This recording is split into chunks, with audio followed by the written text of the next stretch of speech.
मूर्ति उतारो मैं गिरधर तेरी आरती, उतारो मैं गिरधर तेरी आरती। बसा कर तेरी मूर्ति, मन में बसा कर तेरी मूर्ति, उतारो मैं गिरधर तेरी आरती, उतारो मैं गिरधर तेरी आरती। ओ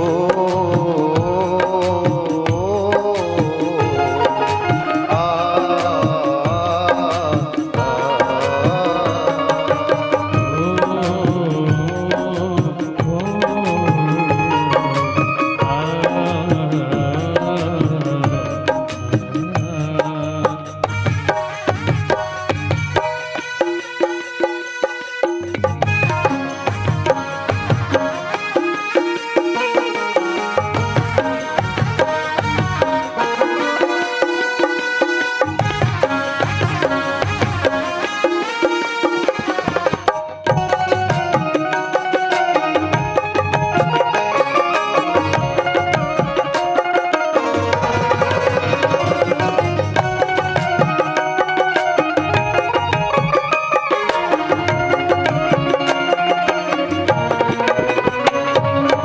जिसने तेरा नाम लिया उसके सगे सोते हुए जीवन से अब तो प्राण जा।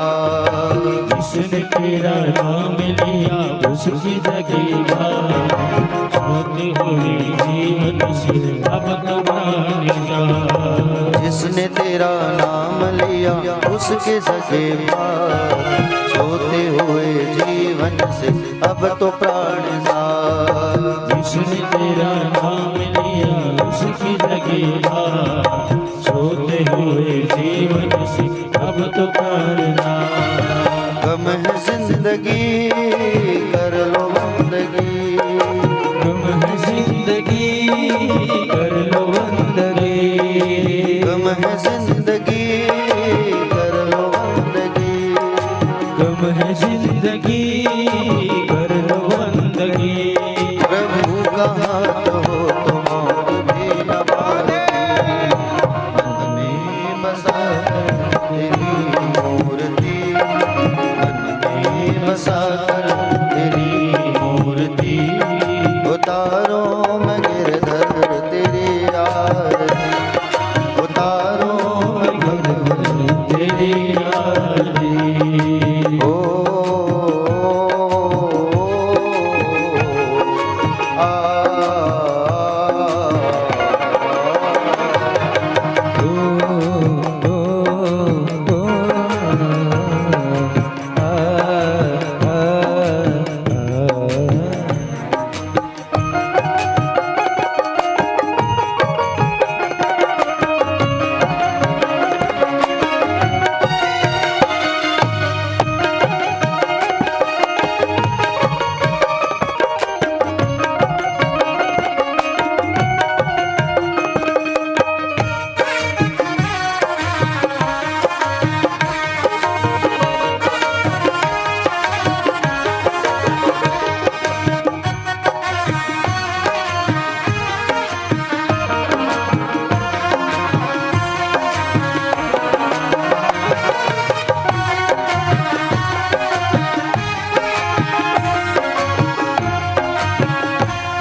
करुणा करो कष्ट हरो ज्ञान दो भगवन, भव में फंसी नाव मेरी तार दो भगवन।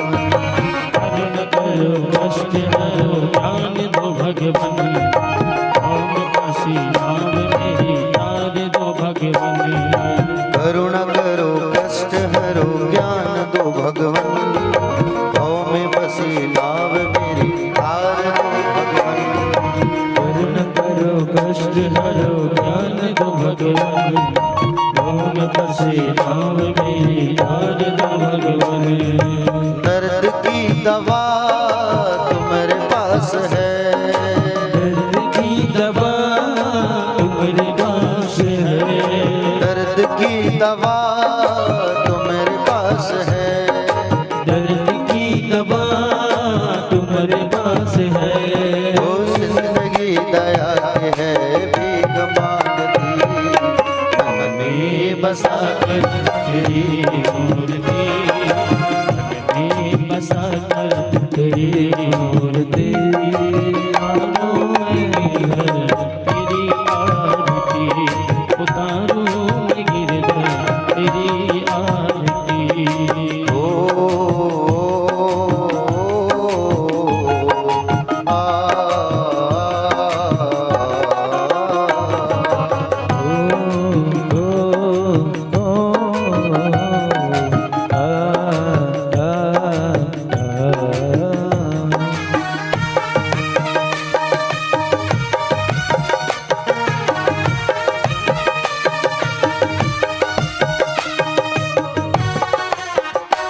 तुझसे क्या मैं यही सोचूं भगवन, जिंदगी जब तेरे नाम कर दी अर्पण।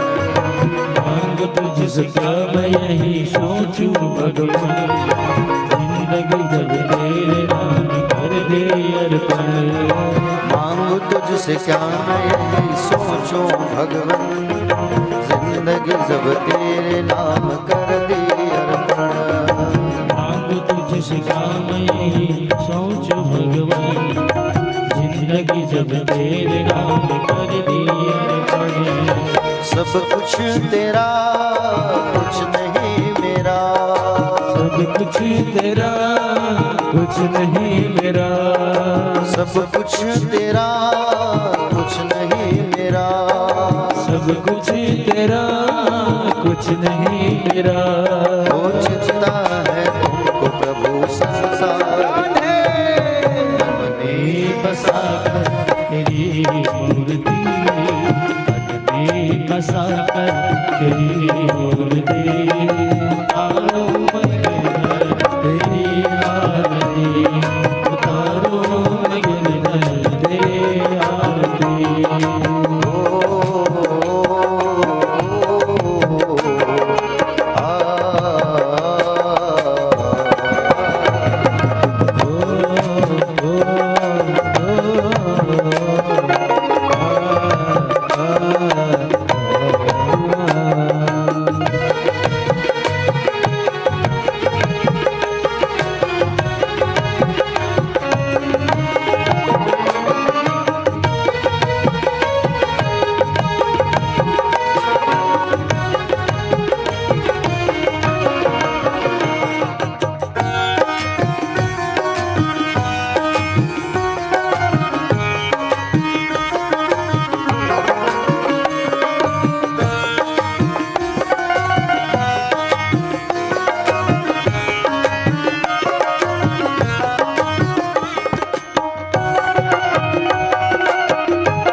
वेद तेरी महिमा गाए संत करे ध्यान, नारद गुण गान करे छेड़े वीणा तान। वेद तेरी महिमा गाए संत करे गान, नारद गुण गान करे छेड़े वीणा तान। वेद तेरी महिमा गाए संत करे ध्यान, नारद गुण गान करे छेड़े वीणा तान। वेद तेरी महिमा गाए संत करे गान, नारद गुण गान करे छेड़े वीणा तान। भक्त तेरे द्वार करते हैं पुकार, तेरे द्वार करते हैं पुकार, भक्त तेरे द्वार करते हैं पुकार। भक्त तेरे द्वार करते हैं पुकार। ओ दास प्रेम किशोर तेरी गाए, मन में बसाकर तेरी मूर्ति, मन में बसाकर तेरी मूर्ति, उतारो मैं गिरधर तेरी आरती, उतारो मैं गिरधर तेरी आरती, उतारो मैं भगवन तेरी आरती, उतारो मैं भगवन तेरी आरती।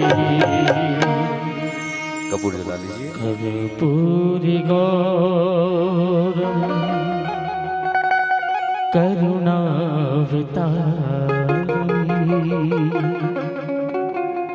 संसार सारम कर्पूरी गौरम करुणावतारम, संसार सारम सदा वसंतम हृदयारविंदे, सदा वसंतम हृदयारविंदे, भवं भवानी सहितं नमामि,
हैया बचैलो धर्मी के धर्म तुही काना गुने गान गाए अरे तोहरे पूजा हे नान भाई हे जग विधाता कर्पूर गौरा करुणावतार संसार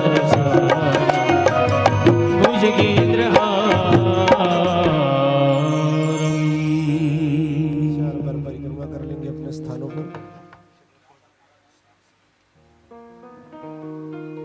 जे तीर्थानि प्रचरन्ति स्थानि कंगणहने वधन्वानि तनमसि यानि कानि च पापानि जनमान्तनकृतानि च तानि सर्वाणि पश्यन्तु प्रदक्षिणायां प्रदे जलेन शीतलीकरणं पुष्पै देवादिवन्दनम् आरोग्यार्थी आत्मादिवन्दनं हस्तो प्रक्षाल्यं कुर्यात् हस्ते अक्षतपुष्पं गृहीत्वा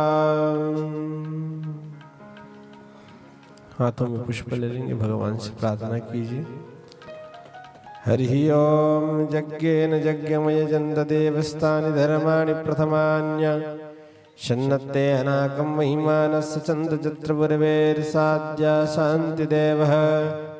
हरि ओम एकदन्ताय विद्महे वक्रतुण्डाय धीमहि तन्नो दन्ति प्रचोदयात्। हरि ओम तत्पुरुषाय विद्महे महादेवाय धीमहि तन्नो रुद्र प्रचोदयात्। हरि ओम कात्यायनी च विद्महि कन्याकुमारी च धीमहि तन्नो देवी प्रचोदयात्। हरि ओम महालक्ष्मी च विद्महि विष्णुपत्नी च धीमहि तन्नो लक्ष्मी प्रचोदयात्। श्रीमन्दिकामकुलजं वटवाकलब्जे पुण्यागजादिकरमेश्वरशालपुष्पे विलवा प्रवाह तुलसेदलमञ्जले मे त्वं पूजयामि जगदेश्वर मे प्रसीद। नाना सुगन्धपुष्पाणि यथाकार्तभवानि च पुष्पाञ्जलिरमया दत्त्वा गृहाणं परमेश्वर श्रीपुराणपुरुषोत्तमाय नमो नमः। मंत्रपुष्पांजलिं समर्पयामि। भगवान के चरणों पर समर्पित कर दें पुष्प। आइए सभी भक्त मिलकर एनर्जी के साथ आप सभी जयकारा लगाइएगा कि बोल वृंदावन बिहारी लाल की, भागवत भगवान की, राधा रानी सरकार की, वेद व्यास जी महाराज की, परीक्षित जी महाराज की, जगन्नाथ स्वामी की, राजविलोचन सरकार की, सियावल रामचंद्र महाराज की, बोल हनुमंत लला की, ग्राम के देवी देवताओं की, इष्ट देवी देवताओं की, कुल देवी देवताओं की, स्थान देवी देवताओं की, सर्व देवी देवताओं की। नमः पार्वती पतये हर हर हर महादेव शंभू। आप सभी अपने स्थान पर बैठ जाएंगे आरती लेकर।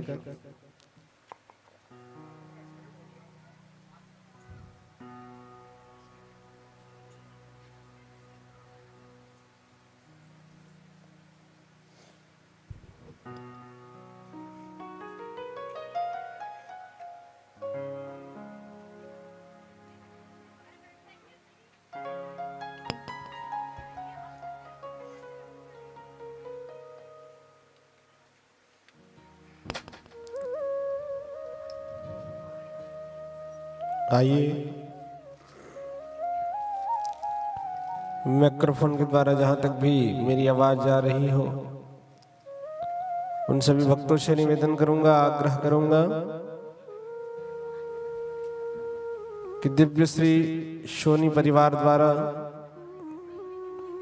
चल रही श्रीमद् भागवत ज्ञान अनुष्ठान सप्ताह दिवसीय नवधा भक्ति पर आप सभी भक्तजनों का हार्दिक स्वागत, अभिनंदन। आज की तृतीय दिवस की बेला पर भगवान श्री ध्रुव चरित्र, प्रहलाद चरित्र आदि आदि प्रकार के समस्त भगवान के सभी चरित्रों का रसपान करने जाएंगे, कथाओं का। आप सभी अधिक से अधिक संख्या पर अपने गृह कार्यों पूर्ण कर भगवान की धराधाम श्री महाकाल नगर पे आप सभी उपस्थित हों, कथा श्रवण करें और अपनी जीवन कृतार्थ करें। हमारी जो YouTube चैनल है उसे आप लाइक करेंगे, सब्सक्राइब कीजिएगा, बेल आइकन दबा देंगे और सभी भक्तगण आरती लेकर अपना स्थान ग्रहण करें।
ओम श्री गणेशाय नमः। ओम श्री सरस्वत्यो नमः। ओम श्री गुरु चरण कमलेभ्यो नमः। ओम श्रीमात्र पेतृ शरण कमलेभ्यो नमः। ओम श्री उमा महेश्वराभयो नमः। ओम श्री राजलोचनाय नमः। ओम श्री कुलेश्वराय नमः।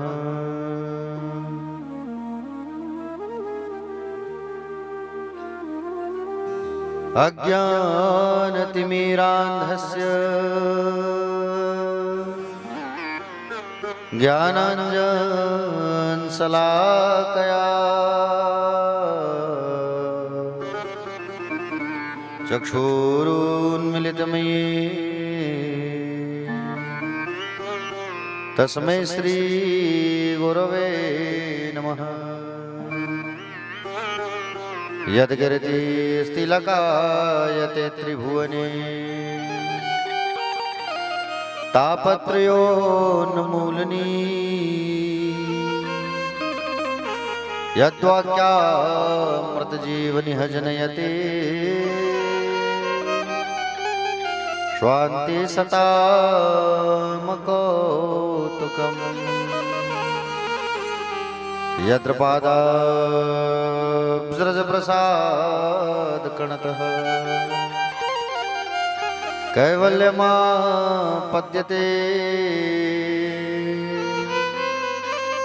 सोऽयं कोऽपि महेश्वरो विजयते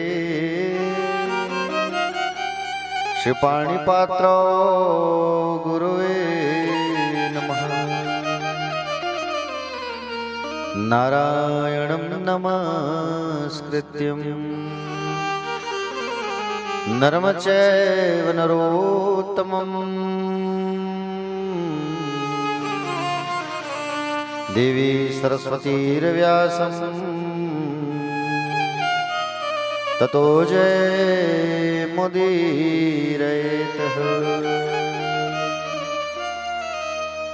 नमो भगवते तुभ्यं वासुदेवाय धीमहि प्रद्युम्नाय निरुद्धाय नमः संकर्षणाय च मरहापीडं नटवरवपुः कर्णयोकाणिकारं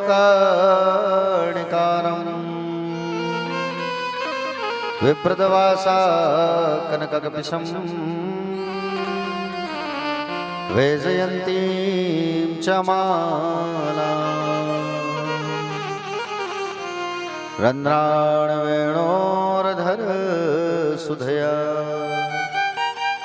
पूरेण गोपवन्दे वृन्दारण्यस्वपदरमणं प्राविशद्गीतकीर्तिः।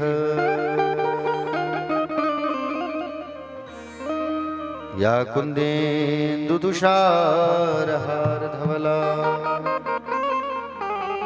या शुभ्रवस्त्रावृता या वीणावरदण्डमण्डितकरा या श्वेतपद्मासना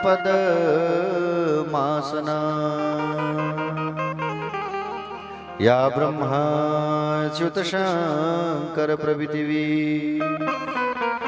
देवै सदा वन्दिता सा मा पातु सरस्वती भगवती निःशेषजाड्याम्पः। देवी प्रपन्नार्तिहरे प्रसीद प्रसीद मातर्जगतोऽखिलस्य प्रसीद विश्वेश्वरि पाहि विश्वम् त्वमीश्वरी देवी चराचरस्य ज्ञानिनामपि चेतांसि देवी भगवती हि सा बलादा कृष्णमोहा महामाया प्रयाच्छति मनोजवं मारुततुल्यवेगं जितेन्द्रियं बुद्धिमतां वरिष्ठं वातात्मजमवानरयूथमुख्यं श्रीरामदूतं शरणं प्रपद्ये। जय जय श्री राधारमण जय जय नवल किशोर जय गोपी चितचोर प्रभु जय जय माखन चोर वासुदेवसुतं देवं कंसचाणूरमर्दनं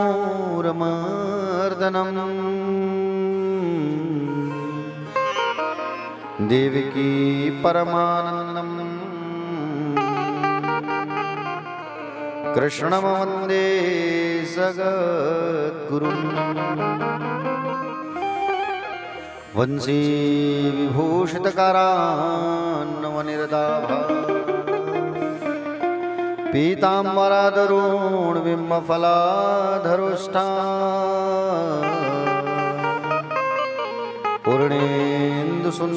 पूर्णेन्दुसुन्दरमुखादरविन्दनेत्रा कृष्णात् परं किमपि तत्त्वहं न जाने अधरं मधुरं वदनं मधुरं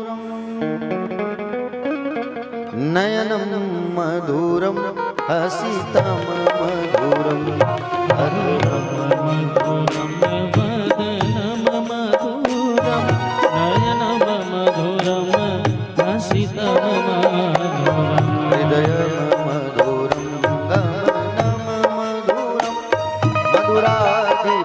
मधुराधिपतेरखिलं मधुरं मधुरं गानं मधुरं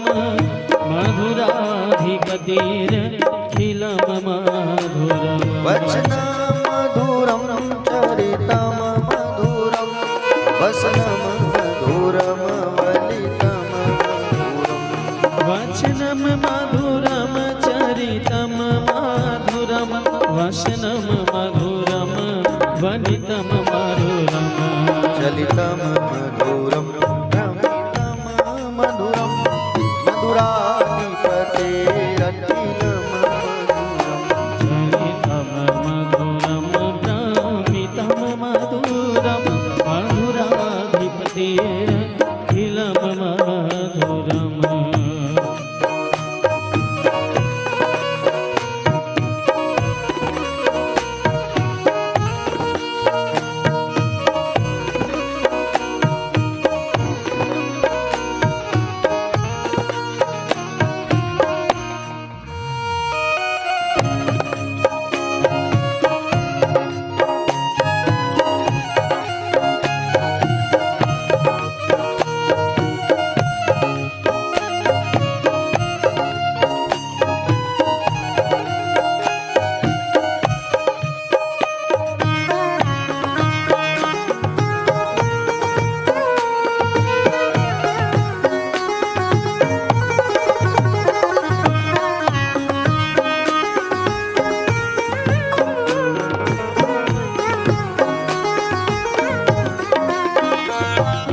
वेणुर्मधुरा रेणुर्मधुरा पाणिर्मधुरा पादौ मधुरौ मधुरो मधुरा पाणिर्मधुरा पादौ मधुरा नित्यं मधुरं सत्यं मधुरं मधुराधिपतेरखिलं मधुरं गीतं मधुरं सखं मधुरं मधुराधिपतिरखिलं मधुरम् गीतं मधुरं गीतं मधुरं उक्तं मधुरं सूक्तं मधुरं गीतं मधुरं पीतं मधुरं भूतं मधुरं सुतं मधुरम् रूपं मधुरं तिलकं मधुरं मधुराधिपतेरखिलं मधुरं मधुरं तिलकं मधुरं मधुराधिपतिरखिलं मधुरम्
खिलम मधुरम गुंजा मधुरा माला मधुरा यमुना मधुरा वीची मधुरा गुंजा मधुरा माला मधुरा यमुना मधुरा वीची मधुरा सलिलम मधुरम कमलम मधुरम मधुराधिपतेरखिलम मधुरम सलिलम मधुरम कमलम मधुरम मधुराधिपतेरखिलम मधुरम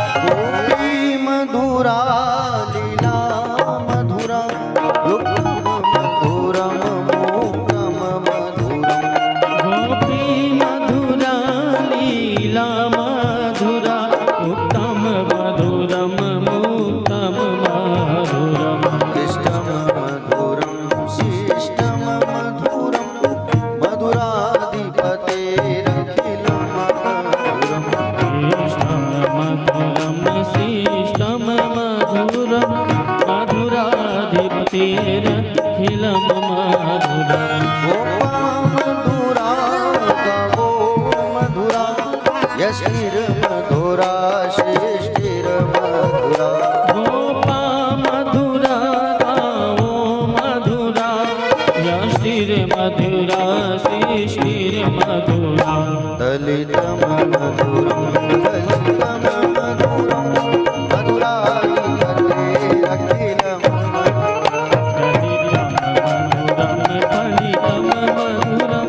मधुराधिपतेरखिलम मधुराधिपतेरखिलम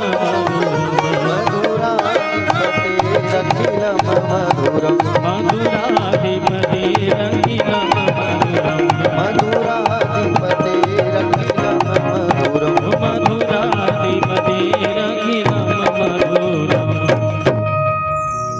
बोली भक्तोत्सल भगवान की जय श्रीमद् भागवत महापुराण की व्यास नारायण भगवान की श्री सुखदेव जी भगवान की श्री परीक्षित जी महाराज की श्री सीताराम जी भगवान की वीर बलवंत हनुमंत लला की पूज्य अपने अपने माता पिता की पूज्य अपने अपने गुरुदेव भगवान की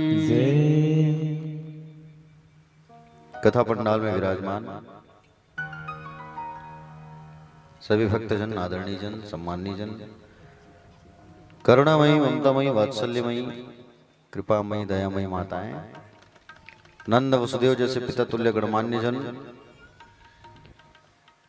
और कथा पर रसपान करने वाले रसिक जन, श्रोता समाज, युवा भाई बहन, छोटे छोटे भाई बहन, सोनी परिवार का आमंत्रण पत्र स्वीकार करके पधारे हुए सभी भक्तगण, आप सभी का व्यासपीठ से हार्दिक वंदन है, स्वागत है, अभिनंदन है। आप सभी को सादर सीताराम, जय श्री कृष्ण, जय श्री राधे।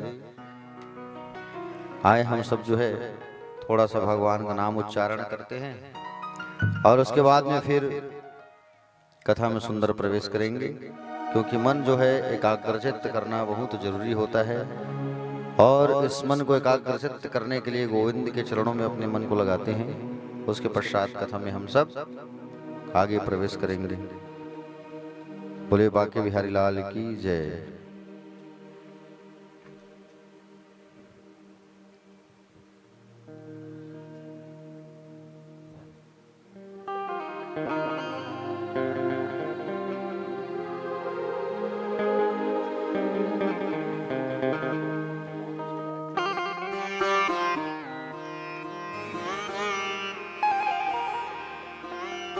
बोले बाके बिहारी लाल की जय।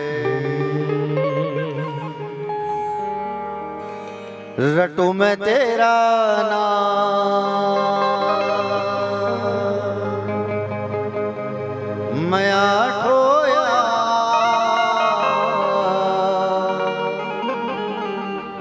रटू मैं तेरा नाम प्यारे, मैं आठोया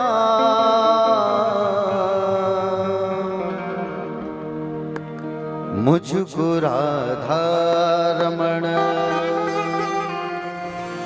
कर दो ऐसा मगन, मुझको राधा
तुम तेरा गया टोया मुझको राधा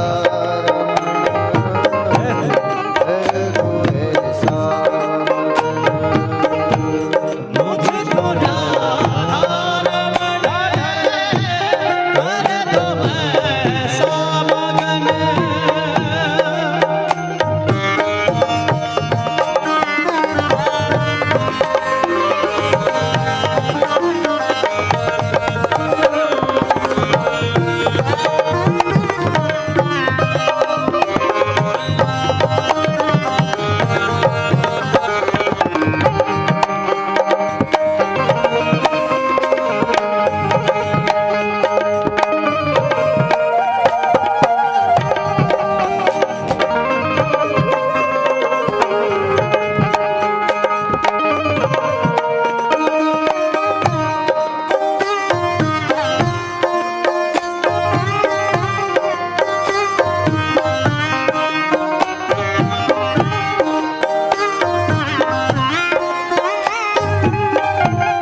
जब भी विहार करो प्यारी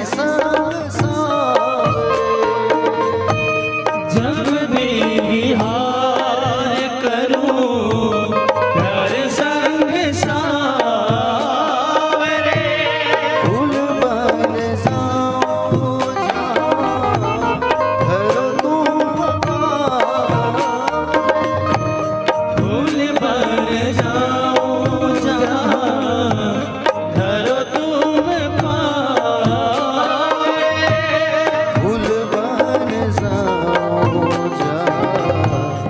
घर तुम पावे फूल बन जाऊं जहां घर तुम पावे बन के शीतल पवन छूलू तेरा बदन उनके शीतल पवन फूलों तेरा जल घटू में तेरा नाम गया होया रटो में तेरा नाम होया खोया घटू में तेरा नाम गया होया रटो में तेरा नाम होया खोया मुझको राधा घर दो ऐसा मुझको राधा रमन हो कर दो ऐसा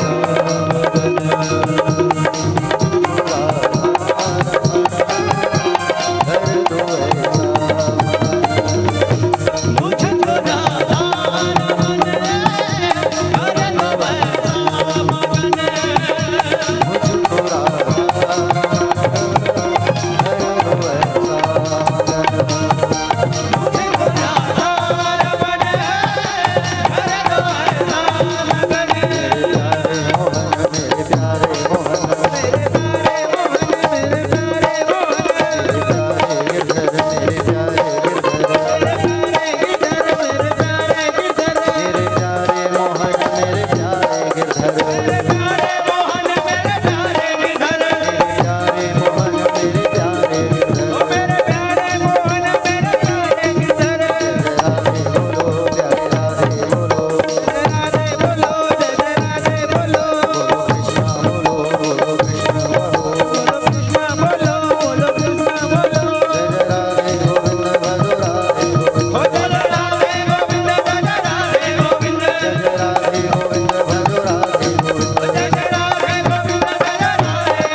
बिहारी लाल की जय। सभी लोग एक बार दोनों हाथ उठा के कहेंगे मेरे साथ राधे राधे। शाम से मिला दे। तो कल कहाँ पहुंचे थे भैया कथा में? कल हम सब जो है भगवान शिव के चरित्र की कथा सुन रहे थे और भगवान शिव की कथा को हम सबने रसपान किया प्यारे भक्तजन। और कल हम सब जो है बहुत ही बढ़िया धूमधाम से भगवान की शादी में हम लोग सम्मिलित हुए, है ना प्यारे भक्तजन। देखो कल बेटियों की कथा सुने थे और आज हम लोग जो है बेटों की कथा सुनेंगे। किनकी कथा सुनेंगे? बेटों की कथा सुनेंगे हम लोग जो है। प्यारे भक्तजन देखो, मनु जी महाराज के दो बेटे हुए थे, है ना। पहले का नाम था उत्तानपाद और दूसरे का नाम था प्रियव्रत। उत्तानपाद का अर्थ क्या है? उत्तानपाद का अर्थ है जो मां के गर्भ से उल्टा पैदा हो उसे उत्तानपाद कहा जाता है। जिसका समाज में वर्चस्व हो उन्हें उत्तानपाद कहा जाता है। प्यारे उत्तानपाद महाराज की पत्नी का नाम था सुनीति। एक बार जंगल गए हुए थे शिकार करने और जंगल जब गए हुए थे शिकार करने तब वहां गंधर्वों की कन्या को देखा और गंधर्वों की कन्या को देख करके उनके साथ जंगल में ही विवाह करके उनको लिया है साथ में। और जब उनको लेकर के साथ में जब आए तो प्यारे भक्तजन उनको जब साथ में जब लेकर के आए तो उनका नाम था सुरुचि। क्या नाम था? सुरुचि। सुरुचि जैसे ही आ रही थी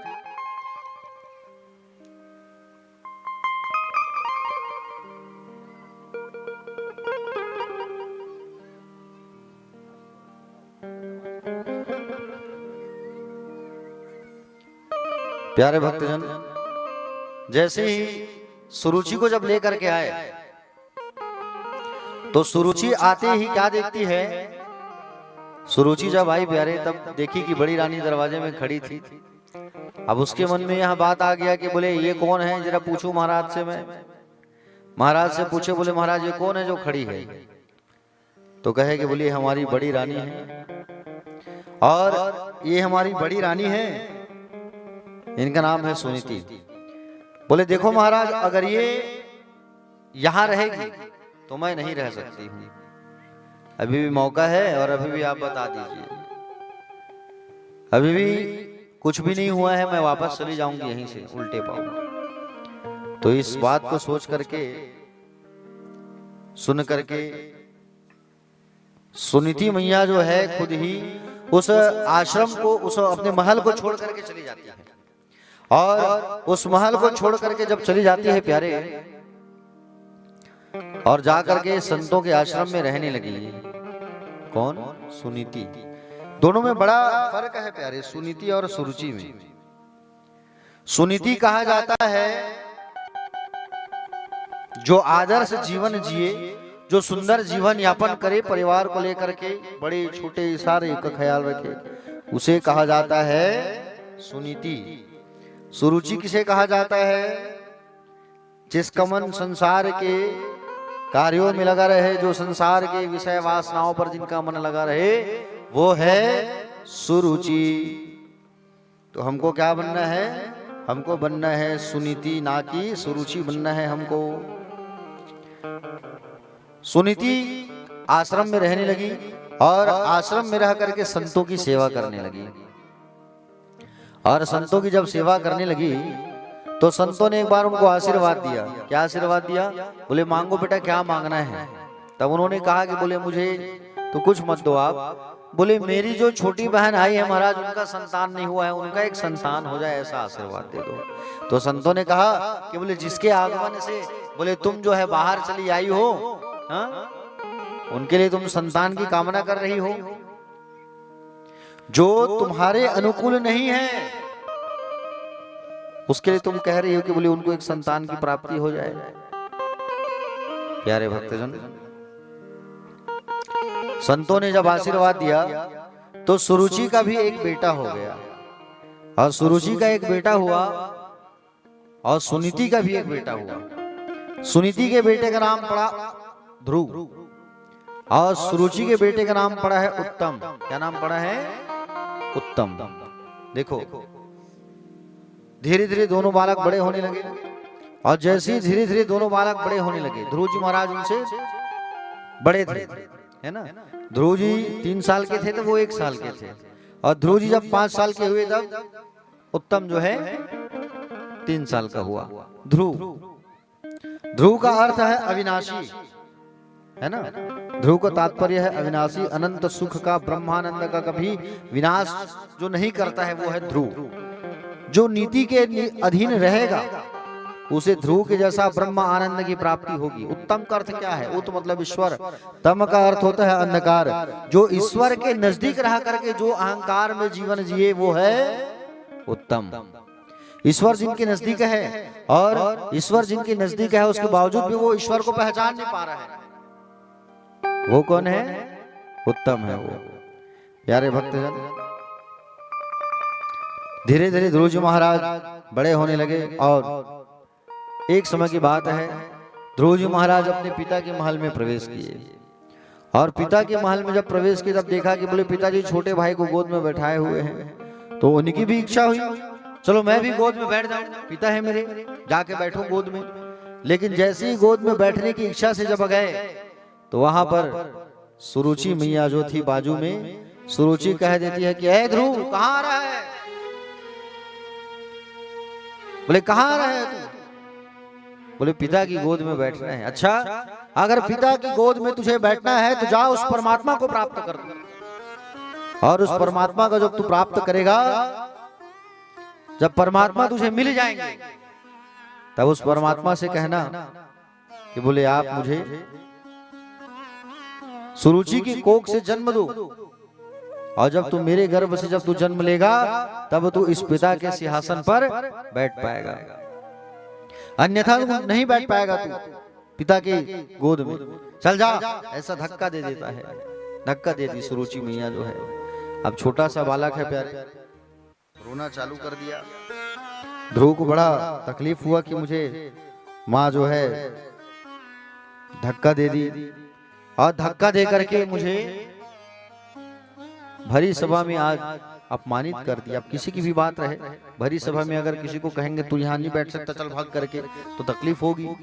अब उसी बात को लेकर के ध्रुव जी महाराज जो है प्यारे रोते रोते अपनी माँ के पास चले गए, और रोते रोते जैसे ही अपनी माँ के पास जब गए, माँ के पास जैसे ही रोते रोते जब पहुंचे, माँ को आके एक दासी सारा हाल बता देती है कि आपके बेटे का भरी सभा में अपमान हुआ है, और वो रोने लगी प्यारे। ध्रुव जी महाराज आए, और ध्रुव जी महाराज भी आकर के माँ को पकड़ के रोने लगे, माँ आज भरी सभा में मेरा अपमान हुआ है, भरी सभा में मेरा अपमान किया गया। आप एक बात बताओ माँ, ऐसे कौन से गुण विद्यमान है सुरुचि मैया में जो आप में नहीं है? किस कारण से आज मेरा भरी सभा में अपमान कर दिया गया? मैया आप बताओ, मैंने क्या बिगाड़ा था? मैंने तो यही कहा था कि मुझे पिता की गोद में बैठना है। भाई वो भी तो मेरे बाप है, अगर पिताजी मुझे गोद में बैठा लेते तो क्या होता? माँ अगर मैं वास्तव में आपका पुत्र हूँ तो मैं एक एक शब्दों का बदला लूंगा भाई। नहीं बेटा ऐसा नहीं कहो तुम। मुंह को बंद कर देती है सुनीति मैया जो है, बोले ऐसे कदाचित नहीं कहना ध्रुव, बदले की भावना कभी मन में मत रखना किसी के प्रति। ये बदला का जो भावना होता है वो अच्छा नहीं होता है ध्रुव। बेटा मैया कहने लगी, मां मंगलम तात परे सुमंस्था भुंगते जनो यत् पर दुखद सप्तम सुरचाभिताम भवान में दिद दुर्भागयायः उदरे गृहता। तुम्हें मेरे गर्भ से जन्म नहीं लेना था बेटा, तुम्हें तो उन्हीं के गर्भ से जन्म लेना था। अरे तुम साधारण बालक बनकर के क्यों आ गए? तुमको तो किसी देवता के घर में जन्म लेना था। तुम्हें किसी देवता के घर में जन्म लेना था, किसी देवी के गर्भ से तुमको जन्म लेना था, और तुम साधारण बालक बन करके तुम आ गए। ध्रुव पुत्र, जहां तक की गलती की बात है तो तुमने दो दो गलती किया है। पहली गलती, तुम मनुष्य बन करके आ गए। तुम मनुष्य बन करके आ गए, तुम्हें तो देवता बन करके आना था।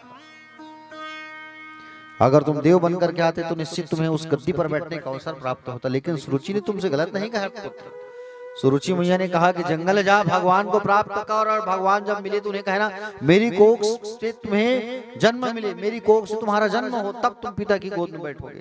ठीक है, जाओ उस परम पिता को प्राप्त करो। ठीक कह रही है वो तुम्हारी छोटी माँ जो है, सुरुचि जो है। जाओ पुत्र, उस परम पिता को प्राप्त करो, और उस परम पिता को प्राप्त करो तुम, जाओ, इसी में कल्याण है। प्यारे भक्तजन, वन में जाकर के तुम उपासना करो, ऐसा वो माँ कह रही है छोटे से बेटे को। ध्रुव जी महाराज बोले, माँ मैं जंगल कहाँ जाऊंगा, मुझे भगवान कहाँ मिलेंगे? क्या भगवान वास्तव में रहते हैं? बोले पुत्र, भगवान कण कण में रहते हैं। जैसे फूलों की खुशबू दिखाई नहीं पड़ती, उसी प्रकार से भगवान हमारे इर्द गिर्द रहते हैं, लेकिन हम भगवान को देख नहीं पाते। तुम जाओ जंगल, भगवान को प्राप्त करो। सही मायने में माँ वो कहलाती है जो भगवान के चरणों तक अपने बच्चों को झुकना सिखाती है।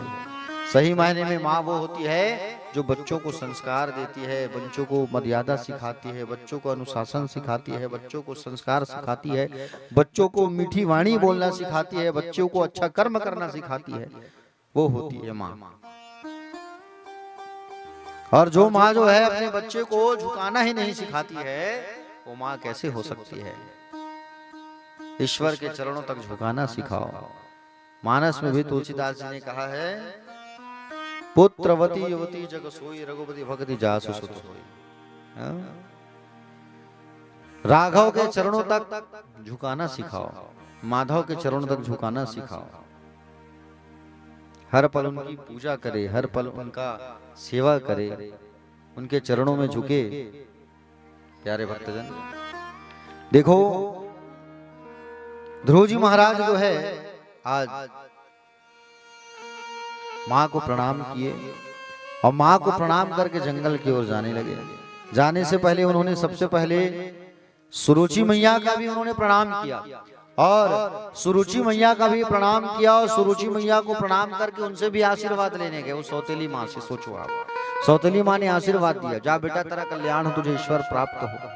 फिर मन उसका परिवर्तित हो गया, अरे मैं इसे आशीर्वाद क्यों दे रही हूँ? जो जैसा रहता है उसके व्यवहार को परिवर्तन कभी नहीं किया जा सकता। सुरुचि का मन वैसी हो गया, कठोरता आ गया उसके अंदर, और सुरुचि ने कहा कि बोले मैं इसे आशीर्वाद कैसे दे रही हूँ? ध्रुव जी महाराज जो है अपनी दोनों माँ का आशीर्वाद लेकर के निकल पड़ी, और ध्रुव जी महाराज दोनों माताओं का आशीर्वाद लेकर के निकल पड़े। और आशीर्वाद लेकर के जब निकल पड़े जंगल की ओर, वन की ओर जा रहे हैं। हाँ? प्यारे भक्तजन, जंगल तो भेज रही है माँ, लेकिन जंगल में भगवान रहते कहाँ ये भी तो पता नहीं हमको, भगवान का वास कहाँ है। और ध्रुव जी महाराज निकल पड़े जंगल की ओर। जैसे ध्रुव जी महाराज जंगल की ओर जब निकले, प्यारे भक्तगण, मार्ग में नारद जी आ गए। मार्ग में नारद जी आए, और नारद जी आकर के कहे कि ध्रुव कहाँ जा रहे हो तुम? जब हम भगवान के राह में निकल जाते हैं उनको प्राप्त करने के लिए, उनकी भक्ति करने के लिए, और भगवान को प्राप्त करने के लिए जब हम उस राह में निकल जाते हैं ना, तो संत हमारी परीक्षा लेने आते हैं, और संतों की परीक्षा में जब हम पास हो जाते हैं, उत्तीर्ण हो जाते हैं, तब हमारा कल्याण हो जाता है। प्यारे भक्तगण, देखो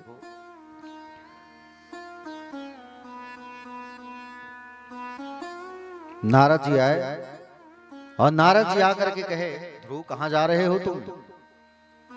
ध्रुव कहाँ जा रहे हो तुम, बताओ। ध्रुव ने कहा कि बोले मैं ईश्वर को प्राप्त करने जा रहा हूँ, भगवान को प्राप्त करने जा रहा हूँ, उनसे मिलने जा रहा हूँ। प्यारे भक्तजन, नारद जी ने देखा इसका, बोले मन तो पूरा भगवान में लगा हुआ है। बोले लोहा गर्म है, हथौड़ा मारने की देरी है। नारद कौन है? नारम ज्ञानम ददाति इति नारद, जो ज्ञान प्रदान करे उसे नारद कहा जाता है। प्यारे प्यारे भक्तजन, नारद जी ने फिर से पूछा, पुत्र कहाँ जा रहे हो, कहाँ जाते हो, बताओ। तब कहा कि बोले हम वन में जा रहे हैं भगवान को प्रकट करने। बोले अच्छा। नारद जी बोले हंस पड़े, झूठे कहीं के। बोले भगवान को प्राप्त करने जा रहे हो, कहाँ प्रकट कर डालोगे तुम भगवान को? ऐसा क्या मंत्र है तुम्हारे पास जो भगवान को प्रकट कर डालोगे? भगवान को प्रकट करने जा रहा हूं बोल रहे हो तुम। भगवान ने यहाँ तो बब्बर शेर रहते हैं, तुम्हें खा जाएंगे कच्चा, चले जा यहाँ से। ध्रुव ने कहा मेरी माँ की वचन है, मेरी माँ कहती है कि शेर में भी परमात्मा का वास है।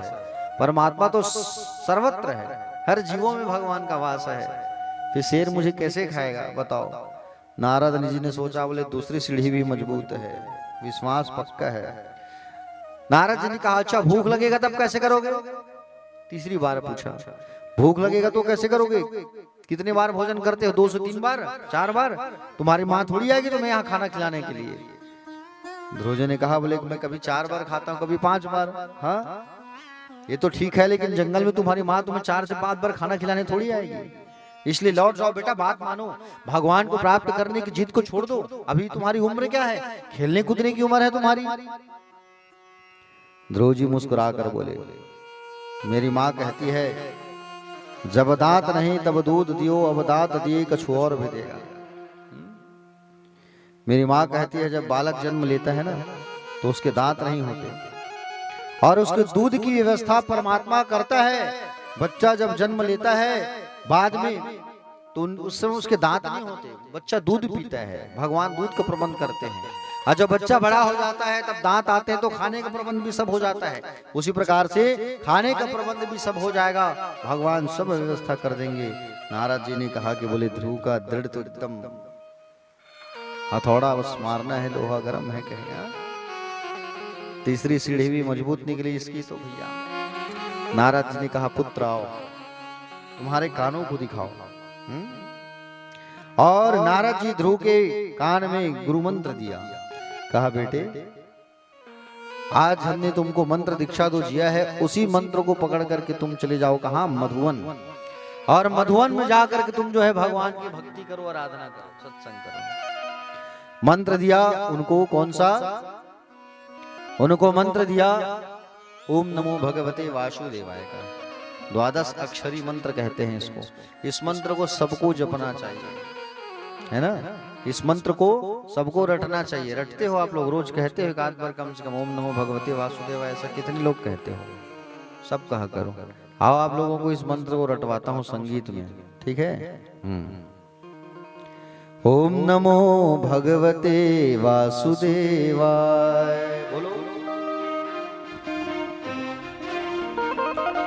ओम नमो भगवते वासुदेवाय, ओम नमो भगवते वासुदेवाय, ओम नमो भगवते वासुदेवाय, ओम नमो भगवते वासुदेवाय, ओम नमो भगवते वासुदेवाय, ओम नमो भगवते वासुदेवाय, ओम नमो भगवते वासुदेवाय, ओम नमो भगवते वासुदेवाय, ओम नमो भगवते वासुदेवाय, ओम नमो भगवते वासुदेवाय, ओम नमो भगवते वासुदेवाय, ओम नमो भगवते वासुदेवाय।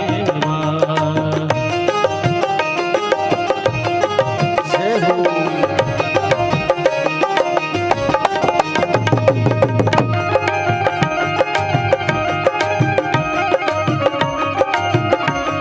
आइए सभी लोग।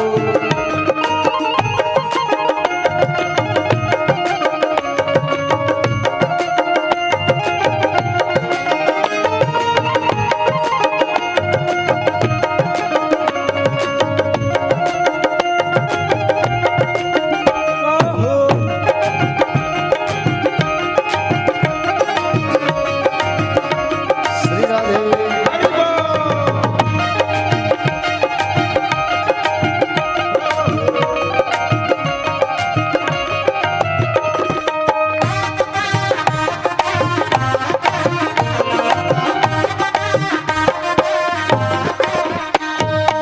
ओम नमो भगवते वासुदेवाय, नमो भगवते वासुदेवाय, ओम नमो भगवते वासुदेवाय। नमो भगवते जोर से गाओ सब लोग, वासुदेवाय। आवाज में देखो इतने लोग बैठे हो आप लोग, लेकिन आवाज किसी का नहीं आ रहा है। चलो तो जोर से गाओ, मैं सुनूंगा। ओम नमो भगवते वासुदेवाय। और जोर से।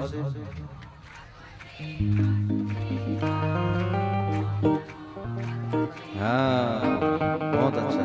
ओम नमो भगवते वासुदेवाय। भगवते वासुदेवाय। ओम नमो भगवते वासुदेवाय। ओम नमो भगवते वासुदेवाय।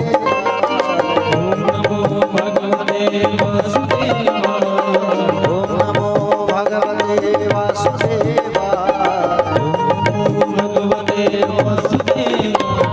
ओम नमो भगवते वासुदेवाय।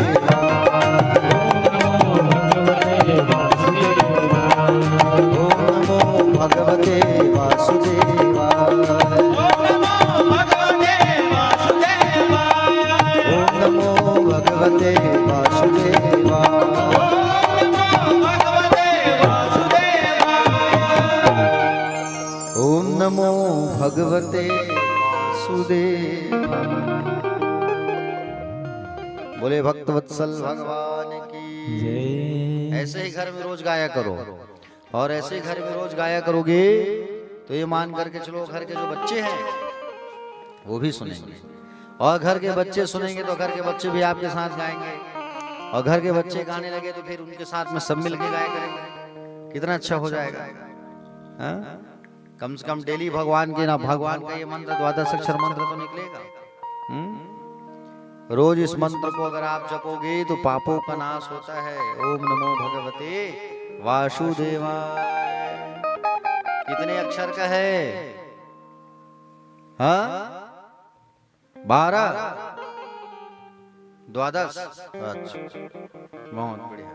तो द्वादश और 12 में क्या फर्क होता है मैया? बड़े परीक्षित दाई। ठीक है भाई, अब अलग अलग हो हुई अभनपुर कोती क्षेत्र में, तब हम तो तूता वाले हैं। ठीक, 12 और द्वादश एक ही होता है। संस्कृत में द्वादश और हिंदी में 12 है नहीं, अंग्रेजी में 12 है कि नहीं। तो ये 12 का संबंध सीधे भागवत से है प्यारे। ठीक है, 12 का जो संबंध है वो सीधे भागवत से है। भागवत में कितने स्कंद हैं? 12 स्कंद है, और ये स्वयं भागवत से निकला हुआ मंत्र ही है। ओम नमो भगवते वासुदेवाय। नारद जी जो है आज कानों में मंत्र दीक्षा दे दिए इनके, और मंत्र दीक्षा दे करके कहे कि बोले पुत्र आज हम तुमको मंत्र दे दिए, आज से हम तुम्हारे गुरु हो गए। जीवन में एक गुरु का होना अति अनिवार्य होता है प्यारे, बहुत जरूरी है। जब तक गुरु नहीं है तब तक जीवन शुरू नहीं है, याद रखना। होता क्या है, गुरु जो होता है वो हमको ईश्वर तक ले जाने का कार्य करते हैं। गुरु जो होते हैं वो आपको कथा रसपान कराते हैं, मंत्र दीक्षा देते हैं, उनके माध्यम से आप भगवान के उस मंत्र को जपते हो, और मंत्र जब जपते हो तो भगवान तुम्हारी ओर निहारते हैं। ठीक है ना। ब्राह्मणों के गुरु के अधीन कौन होता है? मंत्र, और मंत्र के अधीन होते हैं देवता, है ना। तो जो मंत्र आप उच्चारण करते हो, और मंत्र जैसे उच्चारण करते हो आप, तो फिर भगवान भी आपकी ओर निहारते हैं। तो सारा श्रेय गुरु को गया कि नहीं गया? मंत्र दीक्षा तो गुरु जी दिए, इसलिए गुरु का होना जीवन में बहुत अनिवार्य होता है प्यारे। और गुरु नहीं तो जीवन भैया शुरू नहीं। पहली गुरु तो आपकी माँ होती है, दूसरे गुरु स्कूल वाले, है ना, वो गुरु अलग है। लेकिन आध्यात्मिक दीक्षा के जो गुरु होते हैं उनका होना जीवन में बिल्कुल जरूरी है, बहुत जरूरी है ना। चाहे आप किसी से भी दीक्षा लो लेकिन लो, जीवन में दीक्षा लेना बहुत जरूरी होता है, गुरु का होना बहुत अनिवार्य होता है। आज नारद जी जो है गुरु बन गए किनके? ध्रुव जी महाराज के। और ध्रुव जी से कहा कि तुम मधुवन चले जाओ बेटा, और मधुवन में जा करके भगवान की भक्ति करो, उस क्षेत्र में जहाँ पर भगवान सर्वत्र रहते हैं। और ध्रुव जी जो है वहां से सीधे चले आए मधुवन। मधुवन कहते हैं मथुरा को, है ना। मथुरा में चले जाओ, यमुना किनारे खड़े होकर के मस्त इस मंत्र का जाप करना। इतना कह करके नारद जी जो है वहां से चले गए और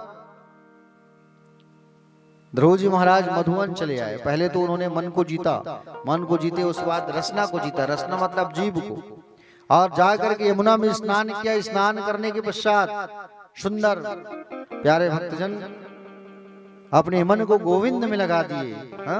विश्वास रख के भगवान में अपने मन को लगा दिए। देखो विश्वास जो होता है ना बहुत बड़ी चीज होती है प्यारे, बहुत बड़ी चीज। भगवान पे हमको विश्वास करना चाहिए कि यहाँ पे भगवान है।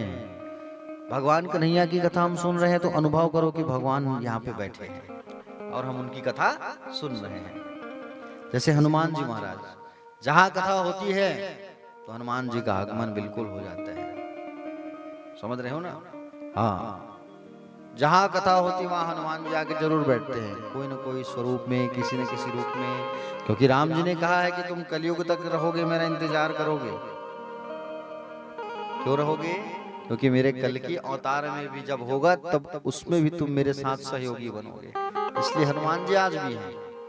एक बार राम कथा कहने वाले एक आचार्य जी थे, दिल्ली में कथा चल रही थी, और कथा जब चल रही थी तो राम कथा कहते थे। और राम कथा कहने के पहले जब वो आते थे ना, सुंदर प्रणाम करते थे और एक आसन लगाते थे बाजू में आसन, जैसे आप लोग आसन लगा के बैठते हो ना, वैसे बाजू में आसन लगाते थे और उनका भी प्रणाम करते थे। और कहते थे, बोले हनुमान जी आप आ गए, हाँ बैठिए, अब आप आ गए ना, बैठो मैं बैठता हूँ। तब वो आके बैठते थे और कथा चालू करते थे। रोज ऐसा करते थे।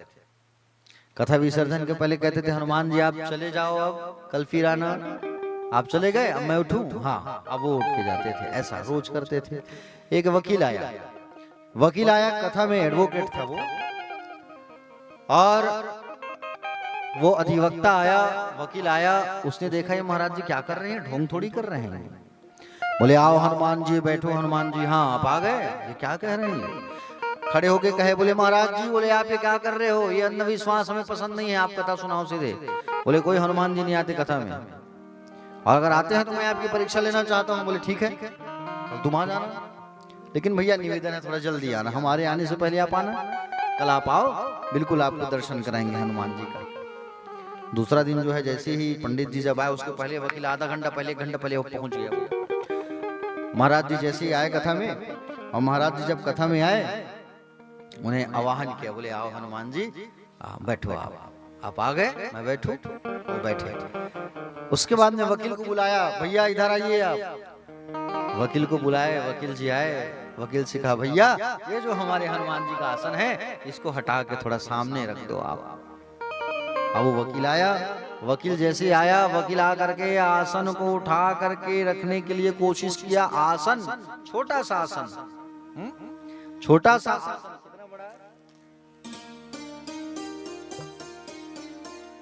इतना बड़ा आसन। अब ये आसन को वो हिला नहीं पाया। सोचो बाप, इतना सा आसन को हिलाते हिलाते थक गया, पसीना निकल गया, लेकिन टस से मस नहीं कर पाया उस छोटे से आसन को। पिड़वा का जो आसन था, उस आसन को हिला नहीं पाया, उठा के रखना तो दूर। वकील ने कहा कि बोले मानना पड़ेगा महाराज जी, बोले आज भी भगवान है, और आज से मैं वकालत करना छोड़ रहा हूं, मैं आपका चेला, आज से आप मेरे गुरु। और उस दिन से वो वकालत करना छोड़ दिए। वो महाराज जी के साथ चलते थे और महाराज जी की सेवा करते थे। तो प्यारे आज भी भगवान है, ऐसा नहीं, आज भी भगवान कृष्ण अनुभव की वस्तु है। अनुभव करो, आंख बंद करके कहो, भगवान हम कथा सुन रहे हैं और आप भी हमारे बाजू में बैठ के कथा सुनो। तो वो कथा सुन रहे हैं, महसूस करो आप। ध्रुव जी महाराज आए जंगल और मन में विश्वास रखा। इतिहास पुराण आदि वेद शास्त्र विधि विना केवला हेतु को भक्ति रुत्पात पे एव केवलम। प्यारे भक्तजन, इतिहास पुराण वेद शास्त्र विधि के बिना मनमुखी भक्ति जो हम करते हैं उससे उत्पात खड़े होते हैं, भगवान कभी नहीं मिलते। समझ रहे हो ना? विश्वास करना होता है, विश्वास बहुत बड़ी चीज होती है। कई लोग तो कहते हैं कि बोले महाराज जी कथा में कहाँ जाएं, बोले कथा तो बोले कहाँ सुने, भगवान है ही नहीं। ऐसा जो कहते हैं वो गलत कहते हैं। भगवान आज भी हैं। हरि व्यापक सर्वत्र समाना, प्रेम ती प्रकट हो ही मैं जाना। ध्रुव जी यमुना में आए, स्नान किए और यमुना किनारे सुंदर भगवान का वट वृक्ष के नीचे खड़े हो गए और ओम नमो भगवते वासुदेवाय जाप करने लगे। 5 महीने में ही भगवान उनको मिल गए हैं। 5 साल के बच्चे को 5 महीने में। अब देखो कैसे मिले, सुनो ध्यान से। पहले महीने में क्या किया ध्रुव जी महाराज ने? पहले महीने में अखंड साधना किया। पहले महीने में ध्रुव जी महाराज जो है 3-3 दिन का उपवास किए हैं। कितने दिन का? 3-3 दिन का। पहले दिन कुछ नहीं खाते थे, तीसरे दिन खाते थे क्या? बेर, पत्ता, फल, फूल, यमुना का पानी, वायु। दूसरा महीना आया तो 6 दिन का उपवास, अखंड साधना। कितने दिन का उपवास? 6 दिन का उपवास किया ध्रुव जी महाराज ने। 6वें दिन खाते थे। पहला दिन में बेर खाते थे ना, तो दूसरे महीने में बेर को खाना छोड़ दिया। पत्ते, यमुना का जल, वायु, यही ग्रहण करने लगे। तीसरा महीना आया तो 9 दिन का ड्यूरेशन बढ़ा दिया। 9 दिन का उपवास। 9वां दिन खाते थे। अब खाएंगे क्या? बेर को तो छोड़ दिया, पत्तों को छोड़ दिया, केवल यमुना का जल पी रहे हैं। चौथा महीना आया, 12 दिन का उपवास, यमुना का पानी पीना छोड़ दिया, केवल वायु ग्रहण कर रहे हैं। 5वां महीना आया, अखंड साधना लगाया ध्रुव ने। 5वें महीने में पूरे वायु को ग्रहण कर लिया। अब पूरे वायु को ग्रहण किया, पूरे संसार में वायु खत्म, हाहाकार मच गई। बोले बचाओ बचाओ, बोले सब नारायण भगवान की शरण में चले गए। हरि शरणम कहते कहते बोले प्रभु बचाओ, भगवान रक्षा करो। बोले संसार में तो हवा ही नहीं है, वायु ही नहीं है, हम जीवित कैसे रहेंगे प्रभु बताओ आप। भगवान ने कहा चिंता ना करो, मेरा भक्त मुझे पुकार रहा है, मुझे जाना है। अरे मैं दर्शन देने नहीं, मैं दर्शन करने जाऊंगा, ऐसा कहा करके ध्रुव जी महाराज का सुंदर दर्शन करने आए। भगवान जो है सुंदर भगवान नारायण पहुंचे और भगवान नारायण जैसे पहुंचे तो ध्रुव जी अखंड साधना में लगे हैं। ध्रुव उठो, ध्रुव उठो, कोई मतलब नहीं, साधना बिल्कुल। कौन चिल्ला रहा है, कौन क्या कर रहा है, कोई मतलब नहीं। भगवान ने देखा कि ध्रुव के अंदर जो मेरी प्रकाश जल रही है उसे हटाऊं, और जैसी प्रकाश को हटाया और उतने में ध्रुव जी आंख खोला। आंख खोल करके देखा और कहा कि बोले आहा हा, भगवान का दर्शन हो गया। और जैसे ही भगवान को जब देखा तो प्यारे भक्तजन, भगवान सामने खड़े हैं, लेकिन माँ ने मुझे ये तो नहीं बताया है कि पूजा कैसे करना है। भगवान मिलेंगे, जाओ उनकी सेवा करना, ये तो कहा है, लेकिन पूजा कैसे करना है ये माँ ने बताया नहीं है। पूजा कैसे करें हम? अब भगवान को ध्रुव देख रहा है, भगवान भी देख रहे हैं ध्रुव को। और इतने में भगवान मुस्कुराए तो ध्रुव जी भी मुस्कुराए, और ध्रुव जी जोर से मुस्कुराए, भगवान भी जोर से मुस्कुराए। भगवान ठहाका लगा के हंसे तो ध्रुव भी ठहाका लगा के हंसे। तब भगवान ने क्या किया? अपने शंख को, किसको? भगवान ने अपने शंख को ध्रुव के गाल में स्पर्श कर दिया। और जैसे ही शंख को ध्रुव के गाल में, कपोल में जब स्पर्श किया तो ध्रुव जी जो है बोलना चालू कर दिए, स्तुति करना चालू कर दिए। क्योंकि जिस दिन माधव की कृपा होती है, मुकम करोति वाचालम पंगु लंघयते गिरिम यत कृपा तमहम वंदे परमानंद माधवम। अरे जिस दिन भगवान की कृपा होती है ना, उस दिन गूंगा भी बोलना चालू कर देता है, लंगड़ा भी दौड़ना चालू कर देता है, और बहरा भी सुनना चालू कर देता है। समझ रहे हो नहीं? अब आप कहोगे कि महाराज कोई उदाहरण है क्या? बोले उदाहरण भी है हमारे पास। वो दिनेश यादव जी जानते हो नहीं, चश्मा वाले हैं? पहले तो एकदम नहीं सुनते थे, समझ रहे हो नहीं, एकदम बहरापन था। पहले मैं उनको एक मशीन गिफ्ट किया था, कान में लगाने वाला। भैया तुम कान में लगाओ, बोलो आओ, दूसरा सुनो कुछ दूसरा, करो कुछ दूसरा। डगनिया में हमने दिया था उनको, एक मशीन लगाए थे कान में।